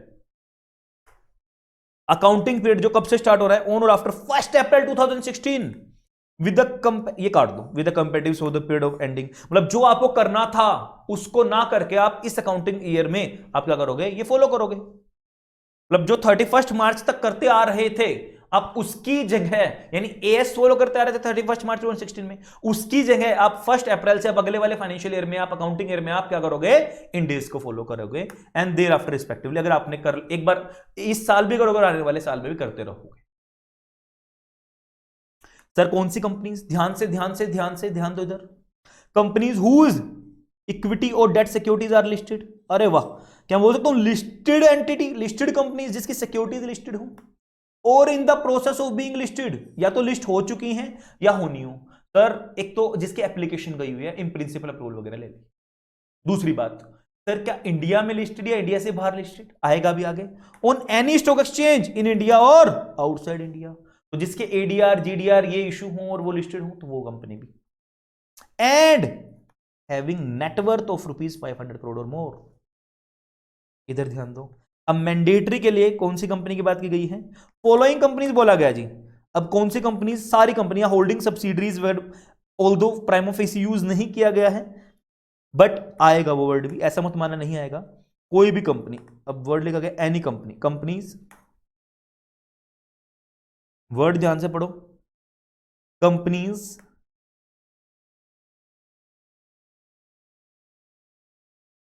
इसकी होल्डिंग कंपनी। सर ये कहां लिखा है? अभी आएगा, रुको। Subsidiary company, associate company, joint venture company. क्या कर दिया इन्होंने? जो क्या हो, या तो लिस्टेड हो या in process, in process of listing. Sir मजा आ गया। कहां? Any stock exchange in India या फॉरेन यानी आउटसाइड इंडिया। बात आ गई समझ? सर ये क्या होंगी? मैंडेटरी। इनको क्या करना है? मैंडेटरी। क्या फॉलो करने हैं? इंडेस। पक्का पक्का समझ में आ रहा है सब बच्चों को? इन कंपनीज को करना है। लेकिन सर सारी लिस्टेड कंपनी नहीं, बच्चों इधर ध्यान दो। प्लस एंड वर्ड है, एंड सिर्फ ये नहीं, इसी से काम नहीं चलेगा, इसके साथ में एंड जिसकी नेटवर्थ, वो लिस्टेड एंटिटी जो लिस्ट हो, प्लस जिसकी नेटवर्थ ग्रेटर देन और इक्वल टू 500 करोड़ रुपीज। बात आ गई समझ? तो दो कंडीशन है, लिस्टेड है या in the process of listing हो, प्लस जिसकी नेटवर्थ 500 करोड़ या उससे ज्यादा हो, और किसी भी स्टॉक एक्सचेंज में इन इंडिया से बाहर, वो कंपनी, उसकी holding company, subsidiary company, joint venture company. और सर ये कहां लिखा है जॉइंट वेंचर? यहां आ जाओ ना इधर, इस वाले पॉइंट के साथ एक बार पहले ये पढ़ लो। Holding subsidiary joint venture associate companies of the company covered by clause A, sub clause A of clause 2 of sub rule 1 and sub clause B. अभी बी वाला भी पढ़ेंगे, फिलहाल के लिए इतना। पक्का पक्का समझ में आ रहा है? चलो जी। Companies other than those covered by sub clause A, उनको छोड़ दो, यानी अदर देन लिस्टेड एंटिटीज, और जिसकी नेटवर्थ 500 करोड़ ना हो, यानी ऐसी कंपनी जिसकी या तो लिस्टेड ना हो लेकिन जिसकी नेटवर्थ ज्यादा हो, या फिर वो लिस्टेड है जिसकी नेटवर्थ कम है, या फिर वो लिस्टेड भी नहीं है और नेटवर्थ भी जिसकी 500 करोड़ नहीं है, यही बोल सकते हैं ना अदर देन। एंड हैविंग, लेकिन जिसकी नेटवर्थ 500 करोड़ या उससे ज्यादा है, बोला गया other than those who's covered, यानी unlisted company, companies other than those covered by sub clause A of clause 2 of sub rule 1। क्या मैं बोल सकता हूं दैट इज, अब ऊपर एक कंडीशन तो 500 करोड़, लेकिन जिसकी नेटवर्थ 500 करोड़ या उससे ज्यादा, यानी कंडीशन दो में से एक। अब आओ ना इधर प्लीज यार, कैसे मतलब पागलों की तरह देख रहे हो? तो इसमें बोल सकता है फर्स्ट कंडीशन, इसको बोल सकते हैं सेकंड कंडीशन। अब एक कंडीशन ये फुलफिल हमारी, मैं बोल रहा हूं दोनों होनी चाहिए, ये भी बट अब ये तो है due to point A, clause A. अब मैं क्लोज बी में बोल रहा हूं कि फर्स्ट कंडीशन उसकी फुलफिल नहीं हुई, लेकिन बट सेकंड कंडीशन जो इनकी थी वो फुलफिल हो गई। तो दैट मीन्स क्या मैं बोल सकता हूं दैट इज अनलिस्टेड कंपनी। आ जाओ, मजा आ गया sir. That is unlisted company. अब अनलिस्टेड कंपनी है सर हमारी, और जिसकी पेड अप शेयर कैपिटल लेकिन 500 करोड़ या उससे ज्यादा है, तो फेज 1 में आ जाएगी और क्लोज 2 के अंदर आ जाएगी, और फेज 1 में क्लोज 2 और सब क्लोज बी के अंदर आ जाएगी। सर हमने बोला गया ऐसी कंपनीज भी हमारी क्या होंगी? अच्छा, ऐसी कंपनीज के भी होल्डिंग सब्सिडरी बोला गया ना, क्लोज बी, और इनके भी होल्डिंग सब्सिडरी ले लो। ऐसी कंपनी जो अनलिस्टेड कंपनी है, सिर्फ ये नहीं, इनके भी मान लो इधर होल्डिंग सब्सी एसोसिएट जॉइंट वेंचर, तो ये सारी काउंट हो जाएंगे। अब अच्छा, ये तो हो रहा है ड्यू टू क्लोज सी, ये holding subsidiary due to clause C हो रहा है ना, ये तो due to clause C, due to clause C, due to clause C, यहां पे भी ड्यू टू क्लोज सी। पक्का? First point clear? Phase 1 sir हमारा टिप्स पे हो गया। सारी लिस्टेड एंटिटीज या in the process of listing India में, इंडिया से बाहर, प्लस जिसकी नेटवर्थ 500 करोड़ या उससे ज्यादा है, तो उनको मैंडेटरली एएस फॉलो करने पड़ेंगे। कब से फॉलो करने पड़ेंगे sir? Starting with the 1 April 2016 to first financial year accounting year में करने पड़ेंगे 31 मार्च 2017 तक। तो ये सर इनके लिए मैंडेटरी है।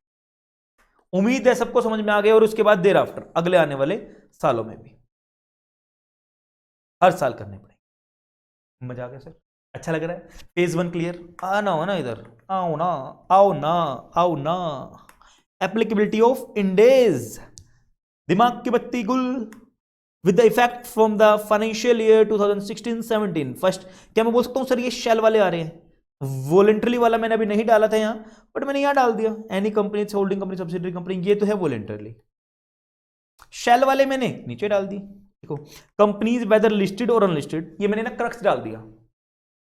क्या मैं बोल दूं इसको शॉर्टकट करने के लिए, पहले वाले में लिस्टेड थी या अनलिस्टेड थी, लेकिन जिसकी 500 करोड़ या उससे ज्यादा नेटवर्थ होगी वो सारी कवर हो जाएंगे और उनकी होल्डिंग सब्सिडरी।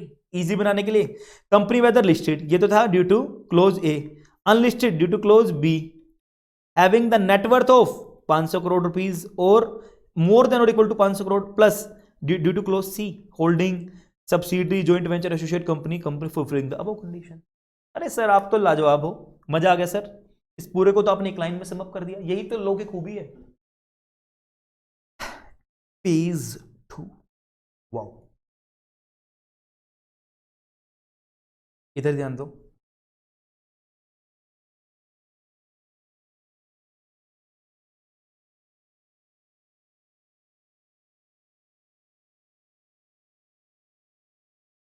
सर अब तो हमने पढ़ा था क्लोज 2, सब क्लोज 2, अब हम पढ़ रहे हैं सब क्लोज 3। रहेगा तो सब रूल 1 ही, रहेगा तो सब रूल 1 ही, तो यहां लिख लो रूल 4 सब रूल 1 क्लोज 3, इसमें पकड़ेंगे, ठीक है। अब सर यहां कौन सी कंपनीज कवर होंगी, तो फॉलोइंग कंपनी शेल, अब ना सारे वॉलंटरली चल रहे हैं, मतलब सॉरी मैंडेटरली चल रहे हैं, इन डेज को फॉलो करना पड़ेगा ऑन और आफ्टर 1 अप्रैल। अरे वाह सर, अब ये कहां से आगे स्टार्ट, 1 ईयर 1 अप्रैल, जहां से वो खत्म हुआ था उसकी वॉलंटरली खत्म, तो क्या और स्ट्रिक्ट करते जा रहे हैं, अभी तो देखोगे ना आप कैसे, टू 31 मार्च 2018, तो ये तो हमारी क्या है मैंडेटरी वाली, जब से हमारा सेकंड फेज में कंपनीज आएंगी, डन। अब इसके अंदर क्या कर रहे हैं हम, इसके अंदर कौन कौन सी कंपनीज कवर होंगी, क्या लिस्टेड कंपनी जिसकी 500 करोड़ से ज्यादा कवर होगी, ऑब्वियसली सर इंप्लाइड है वो तो हमारे ड्यू टू क्लोज 1 के अकॉर्डिंग, ड्यू टू सब रूल सब क्लोज 2 के अकॉर्डिंग हो गई सर, ड्यू टू क्लोज 2 के अकॉर्डिंग हो गई। क्या सर इसमें अदर देन लिस्टेड कंपनी जिसकी नेटवर्थ 500 करोड़ या उससे ज्यादा हो गई, सब क्लोज 2 के अकॉर्डिंग हो गई। अब अदर कौन सी है और स्ट्रिक्ट कर रहा है, लो क्या बोल रहा है, सारी कंपनी जिसकी इक्विटी शेयर या डेट सिक्योरिटीज लिस्टेड है और in the process of listing है on any stock exchange in India outside India, same है, and having net worth of less than 500 crore, और बढ़ गया, लो इधर ध्यान दो। तो इसमें वो बोल रहा है अब से आपको ना मैंडेटरी लगेगी कौन सी कंपनीज पे, अच्छा ऊपर वाली कंपनीज, अब बोल रहे हैं एनी कंपनी, कोई भी कंपनी जिसकी होल्डिंग कंपनी, जिसकी सब्सिडरी कंपनी, जिसकी एसोसिएट कंपनी, जिसकी जॉइंट वेंचर कंपनी क्या हो, ये तो लिस्टेड है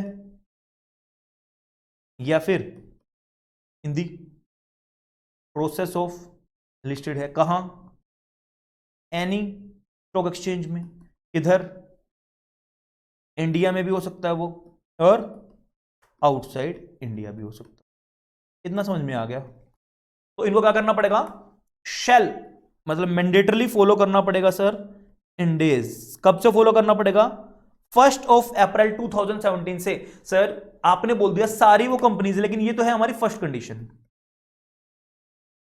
कंडीशन, लेकिन दोनों कंडीशन फुलफिल करो ना, प्लस में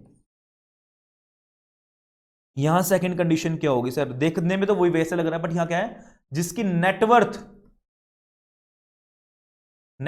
क्या होगी, लेस देन 500 करोड़ रुपीस होगी, जिसकी नेटवर्थ क्या होगी, लेस देन 500 करोड़ रुपीस होगी। ऊपर वाले में क्या था 500 करोड़ या उससे ज्यादा, ये क्या है लेस देन ₹500 करोड़। पहला पॉइंट तो हमारा कवर हुआ है, सेम है। अब अगले वाले में भी मैं बोल सकता हूं, प्रेडिक्शंस कर सकते हैं, फट्टे लगा सकते हैं, सीएस के स्टूडेंट हैं, अब बीकॉम में भी फट्टे लगाते हैं, यहां भी लगा सकते हैं, लो बनाओ, चलो लो बनाते हैं। और उसमें क्या करते हैं, जो पहले हमने किया था कि 500 करोड़ से ज्यादा अगर कोई भी अनलिस्टेड कंपनी की होगी, तो क्या मैं बोल सकता हूं यहां भी आ जाएगी, कोई भी अनलिस्टेड कंपनी जिसकी 500 करोड़ से कम नेटवर्थ होगी। सर फिर इसमें तो सारे कवर नहीं हो गए, अनलिस्टेड हूं मैं, लर्नर्स गाइड 500 करोड़ से कम है मेरी तो 1 करोड़ नेटवर्थ है, तो क्या मैं भी आ गया इस वाले पॉइंट में। सर मुझे भी 1 अप्रैल 2017 से बनाने थे, बट सर मैंने तो अपने क्लाइंट्स के नहीं बनवाए वो, अब हम करें क्या। तो अब इस चीज में आपको क्या करना होगा, आपको एक कंडीशन ध्यान रखनी होगी, 500 करोड़ से तो कम है नेटवर्थ, लेकिन 250 करोड़ से ज्यादा है या 250 करोड़ के इक्वल है, तो 500 करोड़ या उससे कम लेकिन 500 करोड़ से कम, 250 करोड़ से ज्यादा।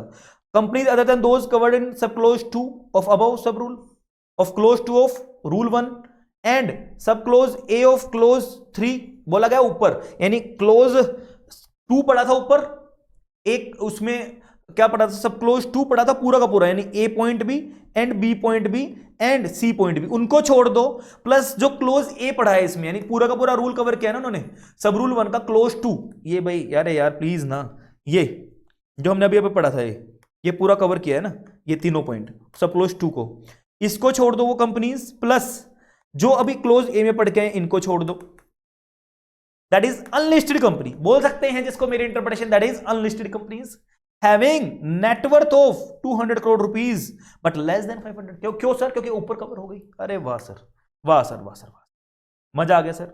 ये तो था हमारा क्लोज ए, और ये क्या सर हमारा सब क्लोज बी। सब क्लोज ए और सब क्लोज बी ये बोलता है कोई भी अनलिस्टेड कंपनीज प्लस जिसकी नेटवर्थ क्या हो सर, स्कोर अच्छे से लिखते हैं, अनलिस्टेड कंपनीज जिसकी 500 करोड़ से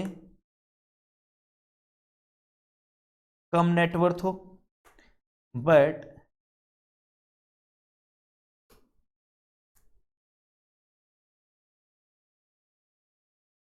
$250 करोड़ के इक्वल या उससे ज्यादा हो। बात आ गई समझ? 250 करोड़ या उससे ज्यादा हो लेकिन 500 करोड़ से कम नेटवर्थ हो और वो अनलिस्टेड हो तो मान लिया जाएगा। लेकिन यहां अगर वो लिस्टेड है, माय क्वेश्चन इज दैट अगर वो अनलिस्टेड है, अगर वो लिस्टेड है, मेरा क्वेश्चन का आंसर दे दो, अगर वो लिस्टेड है और if listed but net worth is less than 250 crore, what would be your answer? What would be your answer? क्या फॉल करेगा? Yes sir, yes, still cover point A, क्योंकि सर यहां less than 500 बोला है but किससे ज्यादा वो clear नहीं है, कवर नहीं है। अब ग्रेटर देन और इक्वल टू 250 करोड़ लिखो और काटो, ये इसमें क्राइटेरिया नहीं है, क्राइटेरिया बस पक्का पक्का समझ में आ रहा है सर? यही तो मैंने लिखा है इसके अंदर, फेज 2 में पढ़ लो ना।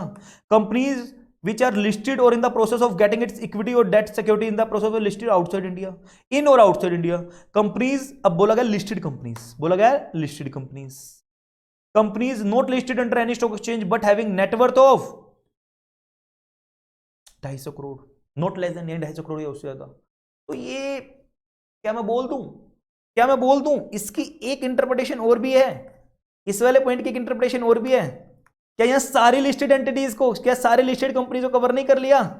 चाहे भले उसकी नेटवर्थ 1 रुपए भी हो, 1 रुपए भी उसकी नेटवर्थ हो फेज 2 के अंदर।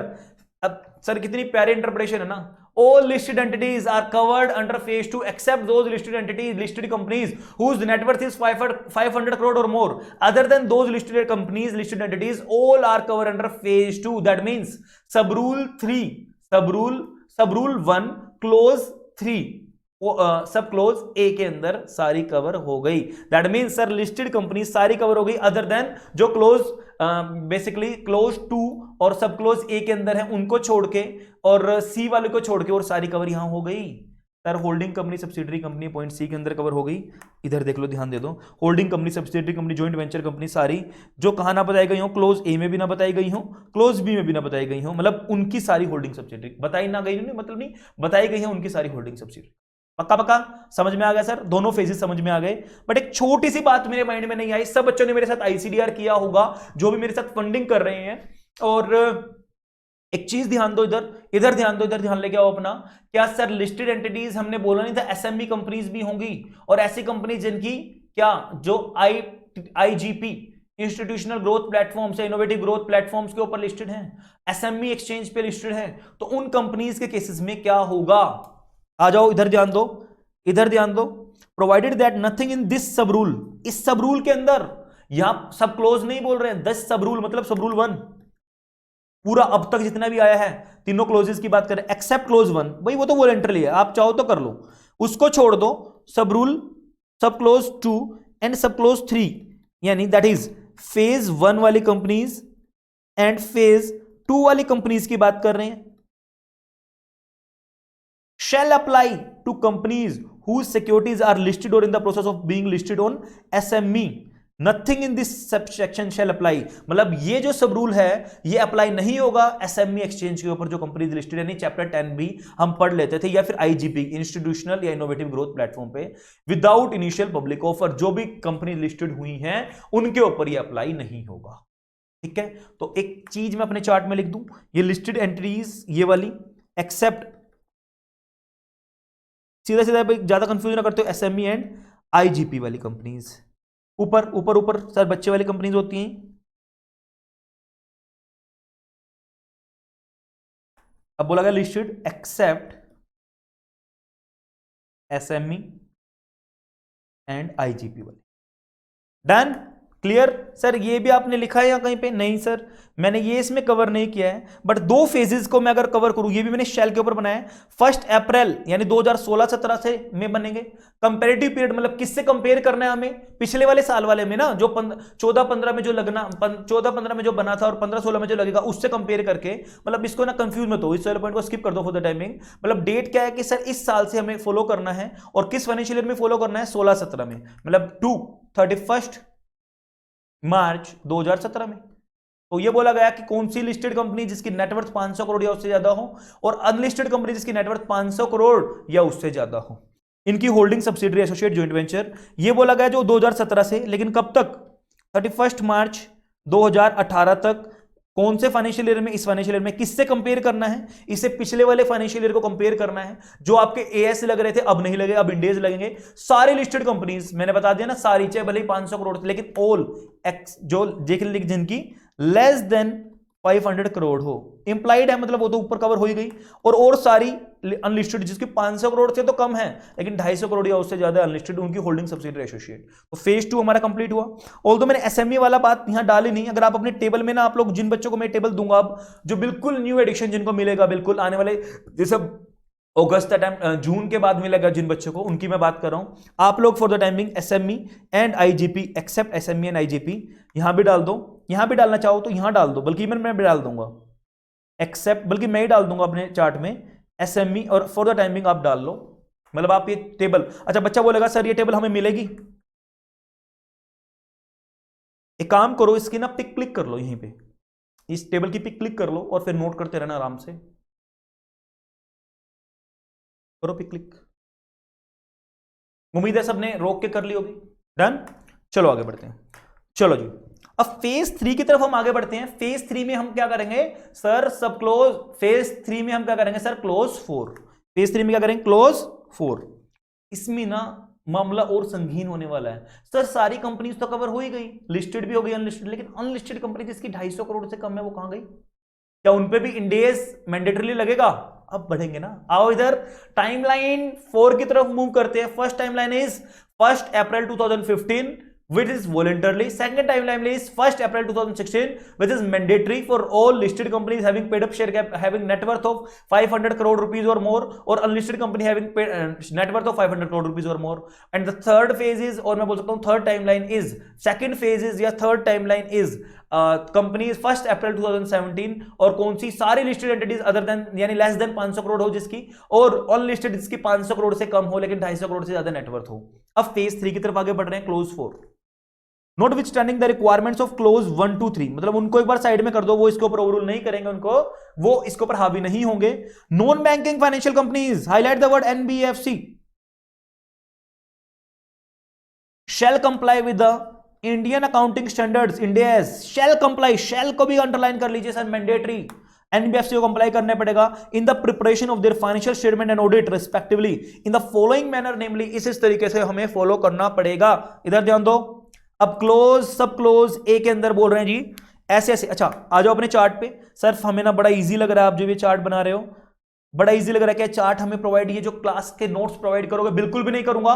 क्लास में आप क्या करने के लिए बैठे हो? यूट्यूब पे देख रहे हो क्या करने के लिए बैठे हो, और क्लास में पढ़ रहे हो तो क्या करने के लिए पढ़ रहे हो? तो आप लोग थोड़ा मेहनत करो। अगर ऐसे करके बैठे रहोगे तो कुछ भी माइंड में नहीं जाएगा। ऐसे करके जब मंदिर में जाओगे तो कुछ मिलने वाला है। और क्लासेस, और मैं बोल सकता हूं एजुकेशन इज अ मंदिर, सेकंड टेंपल। तो प्लीज सरस्वती माता अगर वास करना है तो हाथ खोल के दिमाग खोल के बैठो, तभी आप लोगों को कुछ मिलने वाला है।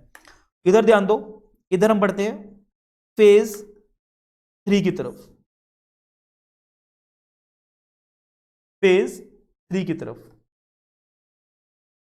सर इसमें क्लोज हम पढ़ेंगे 4, इसमें सर क्लोज 4, और इसमें भी सब क्लोज ए की तरफ बढ़ रहे हैं। वो क्या बोलता है सर? एक minute, wait for a while. Yes, अच्छा ये बोलता है एनबीएफसी। पूरा किस पे लग रहा है? एनबीएफसी पे। लेकिन क्लोज ए इसमें से क्या बोलता है? सॉरी, सब क्लोज ए क्या बोलता है? The following NBFCs shall comply, shall word को हाईलाइट कर लो, with the Ind AS for accounting period beginning on और आफ्टर 1 अप्रैल 2018। अगली टाइमलाइन थर्ड फेज, लेकिन फोर्थ टाइमलाइन। सर क्या टाइमलाइन? बाद में बताऊंगा ना। फिलहाल जिस बच्चे ने ध्यान से पढ़ा तो जरूरत भी नहीं है देखने की। उसके बाद underline the word 1 April 2018, highlight the word 1 April 2018, यानी फोर्थ टाइमलाइन स्टार्ट हो गया, थर्ड फेज स्टार्ट हो गया हमारा। फर्स्ट थी वॉलंटरी, से मैं बोल रहा हूं third phase with comparative for, इसको काट सकते हो, मतलब किससे कंपेयर करना है? जो अब तक आप करते 31 मार्च 2018 तक जो आपने अब तक किया था उससे कंपेयर करके अब आपको नया फाइनेंशियल ईयर में, अकाउंटिंग ईयर में आपको अलग तरीके से फॉलो करना है, और उसके बाद भी आपको फॉलो करते आना है। इसको काटना चाहो तो काट सकते हो। बोलेंगे ना 31 मार्च तक जो भी आप कर रहे थे उससे कंपेरेटिव करो, आपको इंडेस फॉलो करने पड़ेंगे। अब तक जो भी आप कर रहे थे बट आपको अब इंडेस फॉलो करने पड़ेंगे। NBFCs having, highlight net worth of rupees, इसको कर लो सर, सही कर लो, रुपीज 500 करोड़ और मोर। सर वही तो लग रहा है सेम जैसे लिस्टेड वाला था। बिल्कुल बिल्कुल सर, सही पकड़े हो। होल्डिंग सब्सिडरी, लेकिन यहां लिस्टेड अनलिस्टेड वाली बात नहीं आ रही, ज्वाइंट वेंचर। और कौन सा जो ए पॉइंट में बोली गई है कंपनीज उनकी, other than those already covered under clause a to second, उनको छोड़ दो। अच्छा क्या मैं बोल दूं सर एनबीएफसी हो आप, और ऐसी एनबीएफसी जिसकी नेटवर्थ, नेटवर्थ क्या है 500 करोड़ से ज्यादा है या इक्वल टू है। अब इसकी होल्डिंग, मैं अपने नोट्स में आता हूं। अब पहला पॉइंट क्या बोलता है? एनबीएफसी, सारी एनबीएफसी सर? नो, ओनली वो एनबीएफसी जिसकी नेटवर्थ ग्रेटर देन और इक्वल टू रुपीज 500 करोड़ है, ग्रेटर देन और इक्वल टू 500 करोड़ है। तो इस एनबीएफसी की होल्डिंग, इस एनबीएफसी की, अच्छा ये ड्यू टू पॉइंट ए। अब क्लोज में भी हम क्या पढ़ेंगे जी?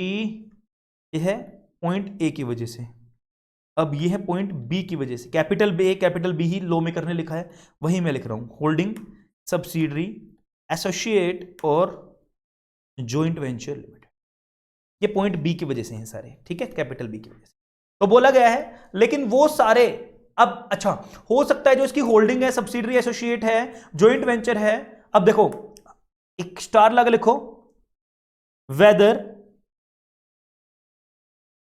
Weather these holding, subsidiary, associate और joint venture is a NBFC और नॉट। बात पकड़ गए? अगर वो एनबीएफसी है तो करेंगे मतलब होल्डिंग सब्सिडरी है सर, उनको कंप्लाई करना पड़ेगा इंडेस। अगर वो एनबीएफसी नहीं है, अब अगर नॉट, अगर वो नहीं है एंड ऑलरेडी कवर्ड है क्लोज 1 में, यानी वॉलेंटरली में, क्लोज 2 में यानी फेज 1 में, फेज 2 में यानी क्लोज 3 के अंदर। अगर ऑलरेडी कवर्ड है तो छोड़ दो, एक्सेप्ट ऑलरेडी कवर्ड, मतलब यहां कवर नहीं होनी चाहिए। तो भले ही वो holding subsidiary, associate company, joint venture company NBFC है या नहीं है, और अगर नहीं है और वो ऊपर कवर नहीं है तो इस पॉइंट में आएंगे। अगर ऊपर कवर है तो आ जाएंगे, ऊपर वाले में आ जाएंगी। अगर ऊपर कवर नहीं है तो वो यहां आ जाएंगी। समझ में आ गया? पक्का पक्का सर। इस वाले पॉइंट को ना एक बार दोबारा बोल दो, कुछ कंफ्यूजन हो रही है। हमने बोल दिया सीधी सीधी बात सर, एनबीएफसी उसकी होल्डिंग ले लो, सब्सिडरी ले लो, एसोसिएट कर ले लो और जॉइंट वेंचर ले लो। अब अगर वो एनबीएफसी है तो भी ले लो और नॉन एनबीएफसी है तो भी ले लो। एनबीएफसी है तो भले ही उसकी नेटवर्थ कम है, ज्यादा ले लो। अगर नॉन एनबीएफसी है, नॉन एनबीएफसी और ऊपर वाले 3 क्लोज में कवर हो गई है तो वॉलंटरली या फेज 1 में या फेज 2 में, तो मत लो, क्योंकि वो ऑलरेडी कवर है। फिर तो यार लेना मतलब इंप्लाइड है, पहले से ही करते आ रहे हो। बट अगर वो नहीं थी और अब मैं बोल सकता हूं कौन सी कंपनी, दैट इज इसकी इंटरप्रिटेशन और अच्छी निकालता हूं, क्या मैं बोल दूं? दैट इज, अगर वो नोट है यानी एनबीएफसी है तो बात अलग है, नॉन एनबीएफसी है, दैट इज नॉन एनबीएफसी, जो क्या है, अनलिस्टेड है, और जिसकी नेटवर्थ जो है वो लेस देन 250 करोड़ रुपीस है, that is less than 250 crore rupees है। वही तो बची थी ऊपर, या फिर ये भी है और जो किसी की, एंड प्लस ये है पहली कंडीशन तो ये first condition, and second condition क्या, and which is not holding subsidiary associate और जॉइंट वेंचर ऑफ अबव, मतलब ऊपर वालों में से किसी की भी होल्डिंग सब्सिडरी एसोसिएट नहीं थी, क्योंकि अगर थी तो पहले कवर थी। मतलब जो नहीं थी ऊपर, एक इंडिपेंडेंट कंपनी थी और जो अनलिस्टेड थी और जिसकी नेटवर्थ 250 करोड़ से कम थी, बस वही आएगी इसमें, क्योंकि ऑलरेडी कवर हो चुकी हो। सर इससे ज्यादा और मैं समझाऊंगा नहीं, बट प्लीज मतलब बहुत सारा इंटरप्रिटेशन कर चुका हूं इस पे, आगे बढ़ते हैं हम। अब सर फेज 4 आ गया हमारा सामने, फेज 4 आ गया है, लेकिन सब रूल जो इसका हमारा चलेगा 1 ही चलेगा, उसमें क्लोज जो हमारा चलेगा 4 ही चलेगा, लेकिन सब क्लोज जो चलेगा बी चलेगा। सर ये सब क्लोज ए, और यहां मैं लिखता हूं सब क्लोज बी, किसका, सेम रूल 4 के सब रूल 1 के क्लोज 4 का सब क्लोज बी। इसमें भी कैपिटल ए कैपिटल बी कुछ लेके आ जाओ। यस सर, मैं नहीं लेके आ रहा, आईसीएससी नहीं डाला है, बी में भी ए बी। अब फॉलोइंग कंपनीज को भी स्टाइल मैंडेटरी अप्लाई करना पड़ेगा, लेकिन कब से सर, हाईलाइट कर लो, 1 अप्रैल 2018 से। हमने लिखा नहीं था सर शायद, कब से करना पड़ेगा इनको, 1 अप्रैल 2018 से, ये था ना 2018 से। उससे ऊपर वाले को कब करना था, 2017 से।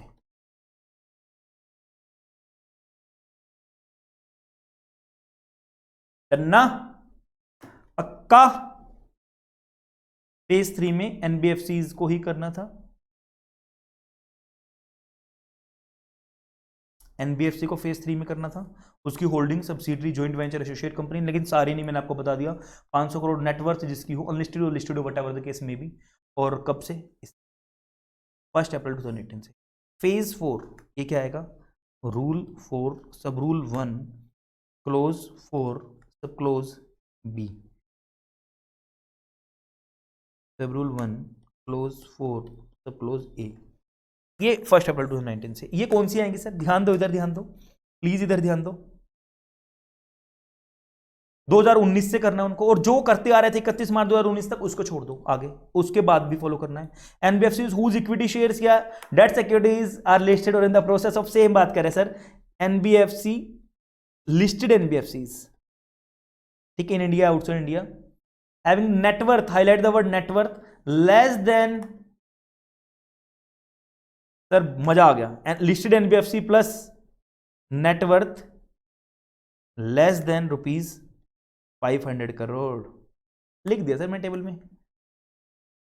एनबीएफसीज नेटवर्थ लिस्टेड में आ रहा है लेस देन और इक्वल टू 5, इक्वल टू नहीं आएगा, एक मिनट यार, लेस देन, इसमें मैं करेक्ट करता हूं इसको, 500 करोड़। और आगे बढ़ते हैं जी, इसमें पॉइंट बी क्या बोलता है, ऊपर वाले में नहीं था ये पॉइंट, यहां है, ये बोलता है अनलिस्टेड कंपनीज, अनलिस्टेड एनबीएफसी की बात कर रहे हैं, अनलिस्टेड, यहां वो वाला पॉइंट आएगा। मैं क्या बोल दूं, थोड़ा थोड़ा इसका इंटरफेस देखने के लिए, पहले वाले पॉइंट जैसा लग रहा है, मतलब बी वाले क्लोज जैसा लग रहा है, बी वाले क्लोज जैसा लग रहा है सर, सेम एज, इसको मैं लिख सकता हूं सेम एज फेज 2, बस वहां हमारा क्या नहीं था, एनबीएफसी नहीं था, नेटवर्थ 250 करोड़ और more but less than 500 crore, और उनकी होल्डिंग सब्सिडी। इधर ध्यान दो, नलायक हैं सारे। ये बोल रहा है सर एनबीएफसी है, और वो एनबीएफसी क्या है, शैल अप्लाई करने हैं, इंडेस करने हैं, कब से करने हैं, 1 अप्रैल 2019 से करने हैं। उन्होंने क्या किया है जी, या तो वो लिस्टेड हैं या प्रोसेस में है लिस्टिंग के, कहाँ, एनी स्टॉक एक्सचेंज, कहाँ जी, इंडिया या outside India.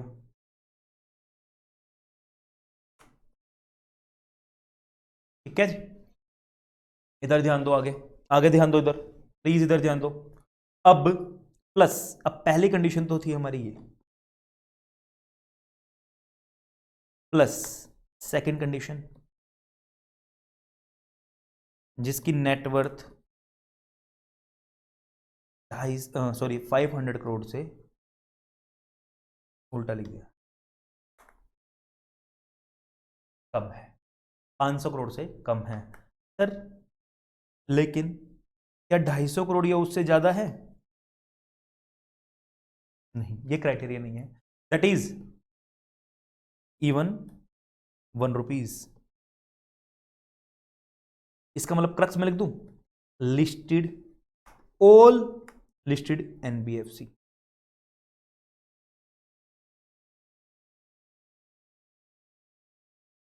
Sorry, all listed NBFC cover हो गए इसमें, है ना, पक्का। और इनकी holding, subsidiary, associate, joint venture, done. इधर ध्यान दो, अब इसमें ना पॉइंट बी, कलर चेंज कर लेते हैं कि आपको कंफ्यूजन ना हो। इसमें क्या बोलता है सर, फर्स्ट कंडीशन फुलफिल नहीं हुई, अनलिस्टेड एनबीएफसी ले लो, प्लस जिसकी नेटवर्थ क्या हो जी, 500 करोड़ से तो कम हो, बट ग्रेटर देन और इक्वल टू 250 करोड़ हो। फेज 4 आ गया जी, वो तो मैं न्यूमेरिक में लिख रहा था, रोमन में नहीं लिख रहा था। फेज 4 यही बोलता है, ये अगर ये दोनों कंडीशन फुलफिल हो गई तो इसकी सब्सिडरी, इसकी एसोसिएट, इसकी जॉइंट वेंचर या इसकी होल्डिंग ले लीजिए जी। डन जी, पक्का जी, उम्मीद है सबको क्लियर हो गया ये वाला पॉइंट। थोड़ा सा सर डिटेल में हो रहा है, तभी मैं चाह नहीं रहा था सर ये मतलब इतनी डिटेल में जाया जाए, ये चीज़ कवर हो गई हमारी सारी, और लिस्टेड कंपनी का मतलब आपको समझ में आया। और यहाँ फेज 3 एक बार देख लो, बैंक, इंश्योरेंस कंपनी अभी आएगा, फेज 3 को और मैंने और किया है आगे, बट फिलहाल के लिए याद रखो एनबीएफसीज वर्ड को याद रखो, बैंक और इंश्योरेंस को फिलहाल के लिए एक बार साइलेंट कर लो। NBFCs having net worth of more than और इक्वल टू 500 करोड़ रुपीज, वहां तो बोला गया था नहीं लिस्टेड या अनलिस्टेड कुछ भी। एक मिनट,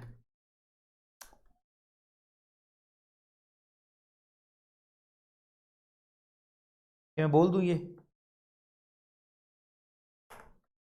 लिस्टेड भी हो सकती है, अनलिस्टेड भी, ये वाले भी, ठीक है ना, लेकिन दूसरे वाले में बोल दिया। For the purpose of close 4 जो भी हम पढ़ रहे हैं दैट इज एनबीएफसीज वाली कंपनीज, भले वो लिस्टेड अनलिस्टेड है, यानी क्लोज 4 ए वाला या क्लोज बी वाला, whatever. If in a group of companies, अगर ग्रुप कंपनीज है होल्डिंग सब्सिडरीज वगैरह के, some entities apply accounting standard specified in annexure to the companies act, यानी ओल्ड वाले, कुछ तो एएस फॉलो कर रही हैं और अदर अप्लाई कर रही है इंडेज। तो ग्रुप कंपनीज हैं, कुछ अप्लाई कर रही हैं ये और कुछ अप्लाई कर रही हैं वो। In such cases for the purpose of individual financial statement, अगर आपको बनानी है अपनी स्टैंड अलोन इंडिविजुअल बनानी है, the entity should apply respective standards, जो भी आप पे लग रहा है वो कर लो, applicable to them. For the preparation of consolidated financial statement the following conditions are to be followed, namely, ध्यान से सुनना, बहुत ध्यान से, थोड़ा ट्रिकी पॉइंट आएगा।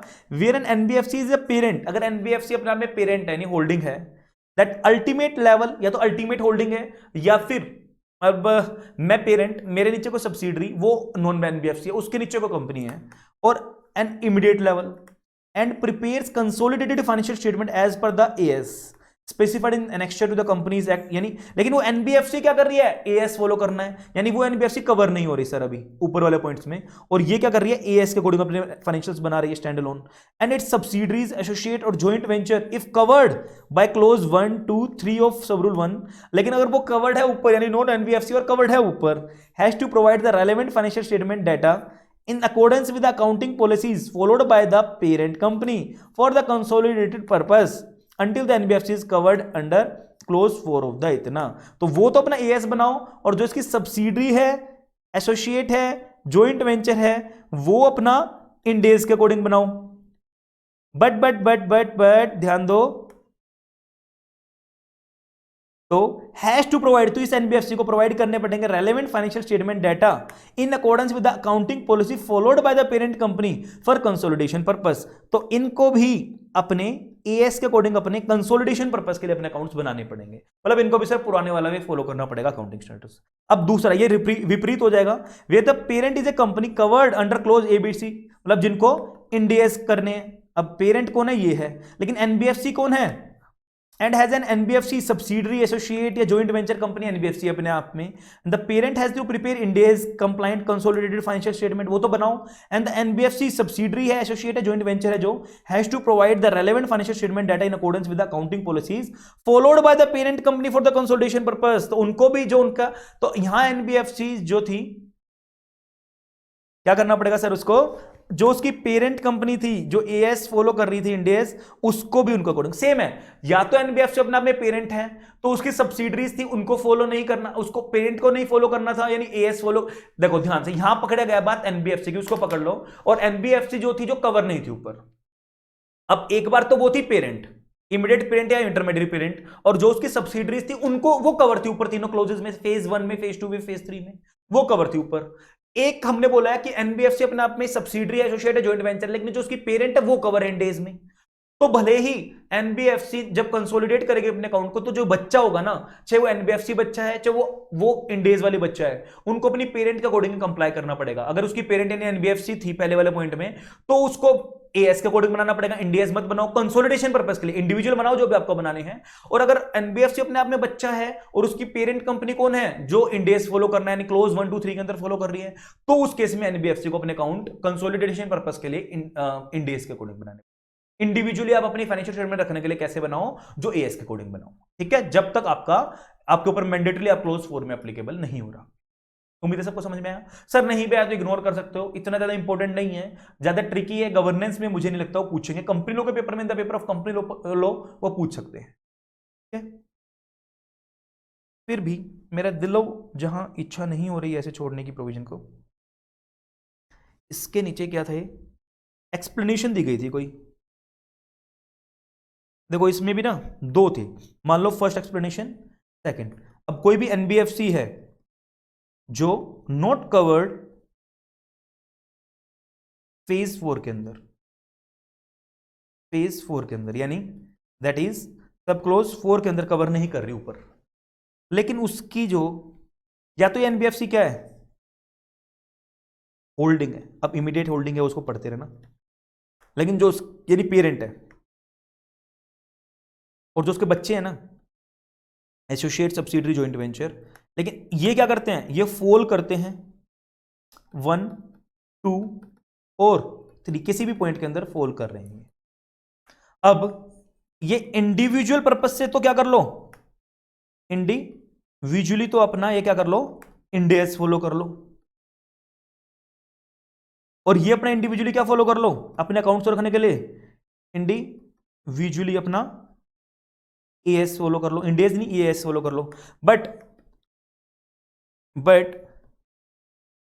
फॉर कंसोलिडेशन पर्पस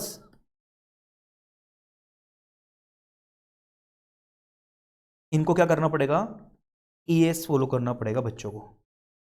सेम चीज यहां है। अब एसोसिएट, सब्सिडरी, जॉइंट वेंचर को क्या करना है, इंडेस फॉलो करने हैं, इंडिविजुअली करो जी। और एनबीएफसी अपने आप में क्या है, ये क्या है, पेरेंट है कोई भी, और उनको करना है, और ये अपना क्या करेंगे, अकाउंटिंग स्टैंडर्ड फॉलो कर रही है। बट कंसोलिडेशन पर्पस के लिए आपको क्या करना पड़ेगा, इंड एस फॉलो करना पड़ेगा जब तक आप क्लोज 4 में नहीं। डन। सर ये वाला क्या आपने चार्ट में लिखा है? नहीं सर, बिल्कुल भी ये मैंने चार्ट के अंदर कवर नहीं किया है और ना ही टेबल के अंदर कवर किया है। आ जाओ, तभी मैंने इसको थोड़ा सा सोचा कि मैं आपको पढ़ा दूं। नोट विच स्टैंडिंग, अच्छा लेटेस्ट अमेंडमेंट मान लेना ये फॉर दिसंबर, जून अटेम्प्ट और दिसंबर अटेम्प्ट एग्जाम में आएगी 2021 में भी। Note which standing close 1 to 4, यानी ऊपर कुछ भी लिखा गया जय भाड़ में। The holding subsidiary joint venture, अरे वाह, और एसोसिएट कंपनी, अच्छा वर्ड जॉइंट होल्डिंग ठीक है सारी हैं, ऑफ शेड्यूल्ड कमर्शियल बैंक, अरे वाह वाह वाह, एससीबी आगे ना सर, मैं कह रहा था ना for the time being bank को साइड कर दो, और insurance company, investment company, scheduled commercial bank, लेकिन other than RRB regional rural banks उनको साइड कर दो, वुड यानी वो कवर होंगे, उनको एक बार साइड कर दो बस। शेड्यूल्ड कमर्शियल बैंक है, सब्सिडरी क्या है अपने आप में, शेड्यूल्ड कमर्शियल बैंक है। Would be required to prepare Ind AS based financial statement for accounting period beginning 1 April 2018। तो सर वो भी किस फेज में आ जाएंगे? फेज 3 में। एक मिनट, 1 अप्रैल वाले फेज, 1 अप्रैल 2018 बोला था ना यहां। तो scheduled commercial bank other than RRB कहां? 1 अप्रैल वाले फेज में आ जाएंगे सर ये, 1 अप्रैल 2018 वाले फेज में आ जाओ। आ जाओ, कौन रोक रहा है आपको? First highlight the word 1 April 2018 वाले फेज में, और जो अब तक वो करते आ रहे थे उसकी जगह दूसरे करेंगे आने वाले टाइम पे। समझ में आ गई बात? सर आपने तो इंश्योरेंस, अरे ध्यान से भाई चलते रहने दो। एक्सप्लेनेशन क्या बोलते हैं one? SME exchange shall have the same meaning as assigned to in leave. वो जब 2019 खत्म हो गया, यानी जो एलओडीआर में बोला गया ना एसएमई, वो सेम है एक्सचेंज। कंपेरेटिव लीव मैंने आपको कटवाई दिया, जो भी आप फिगर्स पिछले साल में जो कैलकुलेट कर रहे थे ना जिस अकाउंटिंग एएस के अकॉर्डिंग, उसको नहीं करना, न्यू के अकॉर्डिंग करना है। कैलकुलेशन ऑफ नेटवर्थ चाहो तो कर लो, मैं चाहता हूं स्किप कर दो, मतलब ये वाले मैं चाह नहीं रहा हूं पर्सनली, प्रैक्टिकल क्वेश्चन गवर्नेंस में नहीं बनने वाला है, तो स्किप कर दो। एक्सप्लेनेशन स्किप कर दो इसको, और ना ये कुछ ये ड्राफ्टिंग मिस्टेक है, सी ब्रैकेट के आगे है, कहीं कहीं पे ई दिखेगा आपको, काटते रहना। इलस्ट्रेशन दिखेगी। The companies meeting threshold for the first time, कब आ रही है वो? 31 मार्च 2017 को मीटिंग हुई, and shall apply in days, उसको करना है फॉर द फाइनेंशियल 17-18 ऑनवर्ड। वही चीज इलस्ट्रेशन बोली गई है कि कैसे कैलकुलेट करेंगे नेटवर्थ, उस साल की करेंगे, मतलब आज आपके ऊपर अप्लाई होना है 1 अप्रैल 2018 से, मान लो 19 से मान लो, तो आप पिछला फाइनेंशियल ईयर देखोगे ना, 2017-18 देखोगे, वही चीज बोली गई है। For the purpose of calculation of net worth of companies under clause 1, 2, 3 of sub rule 1 the following principle shall apply, namely क्या? The net worth shall be calculated in accordance with the stand alone financial statement of the company, उसकी देखेंगे stand alone basis पे, पहली बात तो ये। दूसरी सबको पता है, एज ऑन 31 मार्च 2014, और फर्स्ट सबसे पहली बार तो कब देखेंगे? 31 मार्च 2014, पहली बार आया 1 अप्रैल 2015 से, वॉलंटरी बेसिस पे था जब से देखेंगे। और the first audited financial statement, और अब जब तक अगर आप नहीं थे एग्जिस्टेंस में, तो जब आपकी पहली ऑडिटेड फाइनेंशियल स्टेटमेंट आई, मतलब थे आप एग्जिस्टेंस में लेकिन आप होले होले बने ही, आपका अभी तक है ना कोई भी, हम बोलते हैं ना जो कंपनी 1 अप्रैल से 31 मार्च में बनती है, तो उनको जो अपनी पहले जनरल मीटिंग है, उनका फाइनेंशियल ईयर जो बढ़ के वो 12 महीने से 15 महीने हो जाता है। मान लो कोई कंपनी भी होले होले 1 जनवरी 2020 को बनी है, तो क्या उनको 30th ऑफ सितंबर 2020 वाले दिन एजीएम करवानी जरूरी है? नहीं सर, वो अपने इन 3 महीने को अगले 12 महीने के साथ मिला के और 30 सितंबर 2021 में एजीएम करवा लो, काम चल जाएगा। तो ये वाली बात बोली जा रही है। या फिर जो अपना फर्स्ट ऑडिटेड फाइनेंशियल स्टेटमेंट्स रखेंगे जब कैलकुलेट करो, या फिर पहली बार जब सारी कंपनी जो एग्जिस्टेंस में थी, मैं बोल दूं एग्जिस्टिंग कंपनी की बात कर रहे हैं, एग्जिस्टिंग कंपनी जब ये एएस आए तो 31 मार्च 2014 तक जो भी आपके पिछले एक फाइनेंशियल स्टेटमेंट में नेटवर्थ थी उसको कैलकुलेट कर लो, या फिर जब भी आपका पहला ऑडिटेड अकाउंट रखे जाएंगे जब कैलकुलेट कर लो। For companies which are not in the existence, अब दूसरी बता रही जो एग्जिस्टेंस में नहीं थी 31 मार्च वाले दिन, और an existing company falling under any of the threshold specified in, या फिर थी लेकिन वो क्या थी, उनके अंदर फॉल नहीं कर रही थी।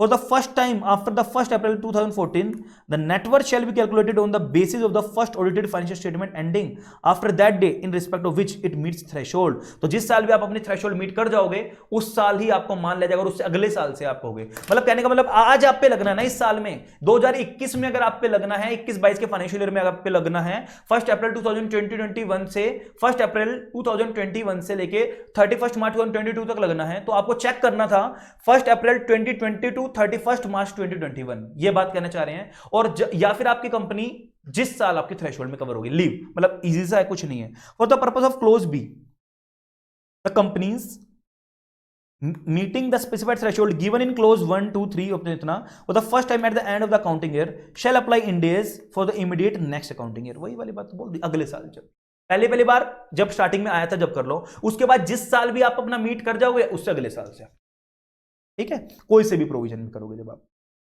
The company is meeting threshold for the first time, अगर कब किया उसने, मान लो 31 मार्च 2017 में पहली बार मीट किया थ्रेशोल्ड, तो shall apply in days for the first time 2017-18 leave यार, बच्चों वाली चीज है। अब 2A आ गया जी, ये तो 2 था यानी कैलकुलेशन ऑफ नेटवर्थ। अब 2A आ गया, कैपिटल ए, ये क्या बोलते हैं आगे, अच्छा ये किसके लिए बोला गया था, other than non banking financial companies की कैलकुलेट कर लो, calculation of net worth other than non banking financial. अब क्लोज 4 बोलता था नॉन बैंकिंग फाइनेंशियल, उनके केस में क्या होगा, सेम ही होगा। For the calculation of net worth of non banking financial companies the following principle shall apply, namely net worth कब की देखनी, एनबीएफसी पे तो पहले लगना ही नहीं था, तो उनकी फर्स्ट टाइम कब देखी गई थी, 2017 से उनके ऊपर अप्लाई होना था, तो 31 मार्च 2016 की, और उसके बाद जो भी आपकी फर्स्ट ऑडिटेड, मतलब देख लो इधर देखो ना, ऊपर ध्यान दो, फर्स्ट टाइम एनबीएफसी पे कब लगा था,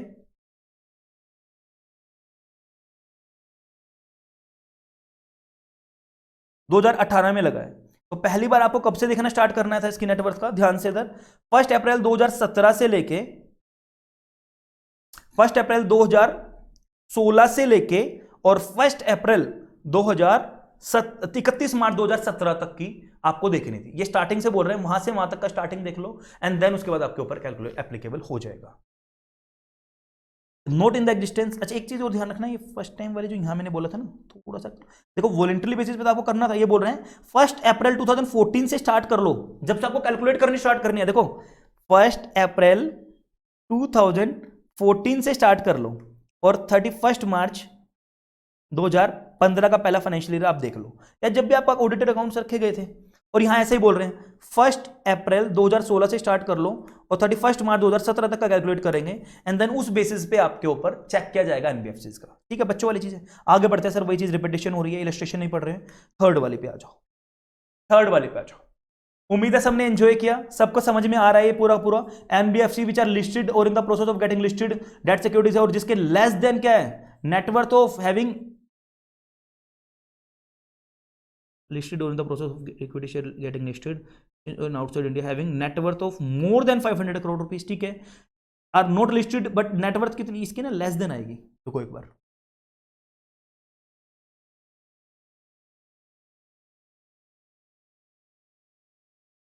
फेज 4 लेस देन 500 आएगी, मैं वही कह रहा ना, या लेस देन कर दूंगा मैं।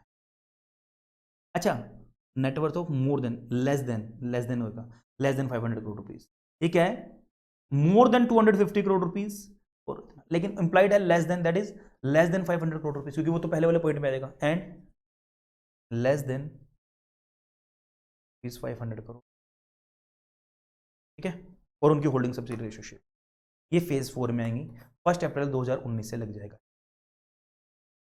ये सब बच्चों को समझ में आ रहा है, ऑल दो मैंने नीचे कवर कर रखा है सारा, फेज 1 टू फेज 3 1 अप्रैल 2019 से लग। सर एक बार ना हमें ये समझा दो थर्ड वाला, बहुत लंबा इंटरप्रिटेशन जा रही है, तो वेट फॉर अ व्हाइल, थोड़ा सा फास्ट करते हैं हम, माइंड जो था हमारा लग चुका है सारा, समझ में हमें पूरा प्रोविजन आ चुका है। Banking companies scheduled commercial bank आ जाएंगे इसमें, और इधर ध्यान दो, standards in annexure to these rules once required to be complied. एक बार बोला गया कि सर जो भी आपके अकाउंटिंग इंडियन अकाउंटिंग स्टैंडर्ड्स यानी जो इन रूल्स के एनेक्स्चर्स में बताया गया, यानी इंडेस, एक बार अगर आपको रिक्वायरमेंट हो गई, once required to be complied with in accordance with these rules shall apply to both stand alone financial statement and consolidated. एक बार अगर आप पे मैंडेटरली अप्लाई हो गए तो आपको अपनी इसमें तो लगाने हैं, कंसोलिडेटेड में भी लगाने और इंडिविजुअल में भी, एक बार अगर मैंडेटरली आपके ऊपर ही अप्लाई हो गए। कंपनीज टू विच, बट मुझे एक क्वेश्चन माइंड में, अभी ऊपर मैंने एनबीएफसी के, क्या मैं बोल दूं except in case of NBFC, in case of explanation to clause 4, उसके नीचे एक्सप्लेनेशन, वो वाला एक्सेप्शन नहीं था, अभी मैंने बोला था अगर पेरेंट है वो है, समझाया था, उस वाले केस को छोड़ दो। Companies to which Indian accounting standards are applicable as specified in these rules shall prepare first set of financial statements in accordance with the Ind AS effective at the end, बोल रहा है company जिनके ऊपर applicable हो रहा है first time at the end of the first accounting statement reporting period. Leave कुछ नहीं है, आओ आगे बढ़ते हैं। ये कुछ भी नहीं है, मतलब वही चीज है ना, घुमा जो मैंने आपको बता चुका हूं इंटरप्रिटेशन, वही घुमा फिरा के उन्हीं पे आ रहा है कि फर्स्ट टाइम उसके ऊपर अगले साल, इस साल का कैलकुलेट करके अगले साल से लगेगा। ओवरसीज, ये बहुत अच्छा पॉइंट लगता है मुझे, मैंने आपके नोट्स में भी डाला है। Overseas subsidiary associate, overseas subsidiary है, ओवरसीज एसोसिएट है, ओवरसीज जॉइंट वेंचर है और अदर सिमिलर एंटिटीज है of an Indian companies, India से बाहर है, में prepare its standalone financial statement in accordance with the requirement of the specific jurisdiction। तो जो वहां रिक्वायरमेंट है वहां के अकॉर्डिंग बनाओ ना इंडिविजुअल, लेकिन कंसोलिडेशन पर्पस के लिए इंडिया के बना लो। shall prepare its consolidated financial statement in accordance with the Indian accounting standards, in Indian accounting standards if it meets the criteria specified in rule 1, सब rule 1। तो ये चीज बोली जा रही है, अगर वो जो सब्सिडरीज थी, एसोसिएट थी, जॉइंट वेंचर थी, अब वो क्या है, अदर सिमिलर एंटिटीज थी, इंडिया के बाहर है, इंडिया से बाहर है, तो उनको क्या करना है, अपने इंडिविजुअल बनाओ जो वहां के लॉ चलते हैं उनके अकॉर्डिंग, जो वहां के फाइनेंशियल स्टेटमेंट्स हैं उनके अकॉर्डिंग। बट जब कंसोलिडेशन करेगा ना इंडियन कंपनी आपके अकाउंट्स का, तो उनको तो इंडियस फॉलो करने पड़ेंगे। Indian company which is subsidiary, अब इंडियन कंपनी की बात करी जा रही है ध्यान से, ऊपर तो बोला गया था इंडिया से, इंडिया कंपनी की बाहर सब्सिडरी है, अब इंडिया कंपनी अपने आप में सब्सिडरी है, एसोसिएट है, जॉइंट वेंचर है, अदर सिमिलर एंटिटीज की जो फॉरेन में है, shall prepare its financial statement in accordance with the Ind AS, तो इंडिया वाले तो अपने करो इंडियस के अकॉर्डिंग अगर उन पे लग रहे हैं तो। इफ इट मीट्स, जब करेंगे if it meets the criteria specified इन सब रूल 1, अगर सब रूल 1 वाले क्राइटेरिया में आप मीट आउट हो रहे हो तो। सब रूल 7, इसको मैं थोड़ा इसलिए फास्ट कर रहा हूं क्योंकि इसके अंदर दम नहीं है, मैं ऑलरेडी अमेंडमेंट वो कर चुके हैं हम, इसके अंदर ऑलरेडी इसके ऊपर एनालिसिस कर चुके हैं। Any companies opting to apply the Indian accounting standard, कोई कंपनी ऑप्ट कर रही है एक बार, मान लो वॉलेंटरली ऑप्ट कर रही है, फिर कैसे भी अभी क्लियर नहीं किया गया है, ऑप्ट का मतलब तो वॉलेंटरली बात है ना, वॉलेंटरली एज स्पेसिफाइड इन सब रूल 1 और इसमें भी clause 1 for its financial statement shall prepare its financial statement as per the Indian accounting standards consistently. एक बार आपने मनगढ़ंत अपने आप से मान लिया तो उसके बाद आप पे जबरदस्ती लगेगा ये नहीं अगले साल आप दोबारा से एएस फॉलो कर लो, पहले साल इंडियस फॉलो कर लिया, सर मजा नहीं आया, ऐसा नहीं चलने वाला। तो वॉलंटरली भी कह दो, आगे भी मैंडेटरी होगा। इसका आंसर मिल गया जो मैंने स्टार्टिंग में क्वेश्चन पूछा था। Once the Indian accounting standards Ind AS are applied voluntarily, अगर आपने कर, वही चीज बोली गई रिपीट करके, it shall be irrevocable and such company shall not be required to prepare another set of financial statement in accordance with the, तो अब उनको AS फॉलो नहीं करना, irrevocable है, मैंडेटरी लग जाएंगे, सेम बात है दोनों पे। आगे, once a company starts following the Ind AS on the basis of criteria specified in subsection 1, सब रूल 1, एक बार कंपनी को फॉलो करना है, ये मैंडेटरी वाला बात आ रही है, it shall be required to follow the Ind AS for all the subsequent financial years even if the criteria specified in this rule does not subsequently apply it. भले अब उनकी नेटवर्थ बाद में कम हो जाए, भले वो अनलिस्टेड कंपनी बन जाए लिस्टेड कंपनी से, वट एवर द केस में भी, अब उनको मैंडेटरी फॉलो करना है, एक बार फंसे तो जिंदगी भर के लिए फंसे। एग्जम्पशन, लेकिन कुछ कंपनीज को एग्जम्पशन दी गई है कि उनको Ind AS फॉलो नहीं करने, वो कौन सी कंपनीज हैं, ध्यान दो उधर। Rule 5, the banking companies, insurance companies, आगे बात बैंकिंग कंपनी, इंश्योरेंस कंपनी, लेकिन कौन सी, shall apply the Ind AS as notified by the Reserve Bank of India, उनको अपने Ind AS कौन से फॉलो करने हैं, जो आरबीआई ने बताए गए अपने में या IRDA ने बताए हैं, तो उनको अपने सेक्टरल रेगुलेटर के अकॉर्डिंग करने हैं। बट एन इंश्योरर और insurance company shall however provide Ind AS compliant financial statement data for the purpose of preparation of consolidated financial statement, उसके बनाने हैं आपको बाय इट्स पेरेंट और इन्वेस्टर और venturer as required by the parent, investor और venture to comply with the requirement. But insurance company को फिर भी बोला गया है, आपके अगर आपको कंसोलिडेटेड पर्पस के लिए बनाने हैं तो आपको Ind AS कंसोलिडेटेड पर्पस के लिए फॉलो करना पड़ेगा। तो जो मेरे वाले चार्ट में मैंने डाली थी ना बात, तो ये थी ना बैंकिंग फाइनेंशियल ये वाली, तो मान लो मैं इंश्योरेंस कंपनी यहां से फिर भी काट लो आप, फिर भी तो अगर उनको करना था तो वो कर सकते हैं, ठीक है। मैंने यहां भी डाला था आपके नोट्स में।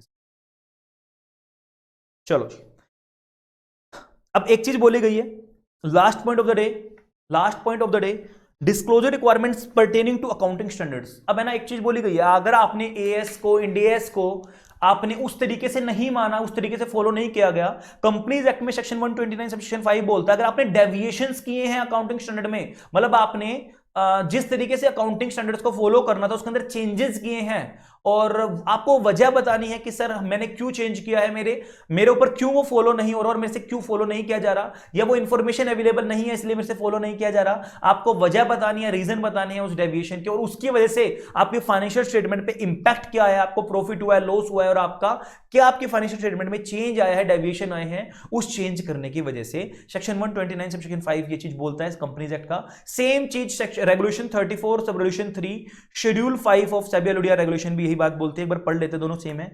Where the financial statement of the company do not comply with the AS accounting standards यानी Ind S AS, the company shall disclose its financial statements. क्या the deviation from the accounting standard, आपने क्या क्या deviation किए हैं apply करने में, reason for such deviation and the financial effects if any arising out of the such deviation. Same चीज है।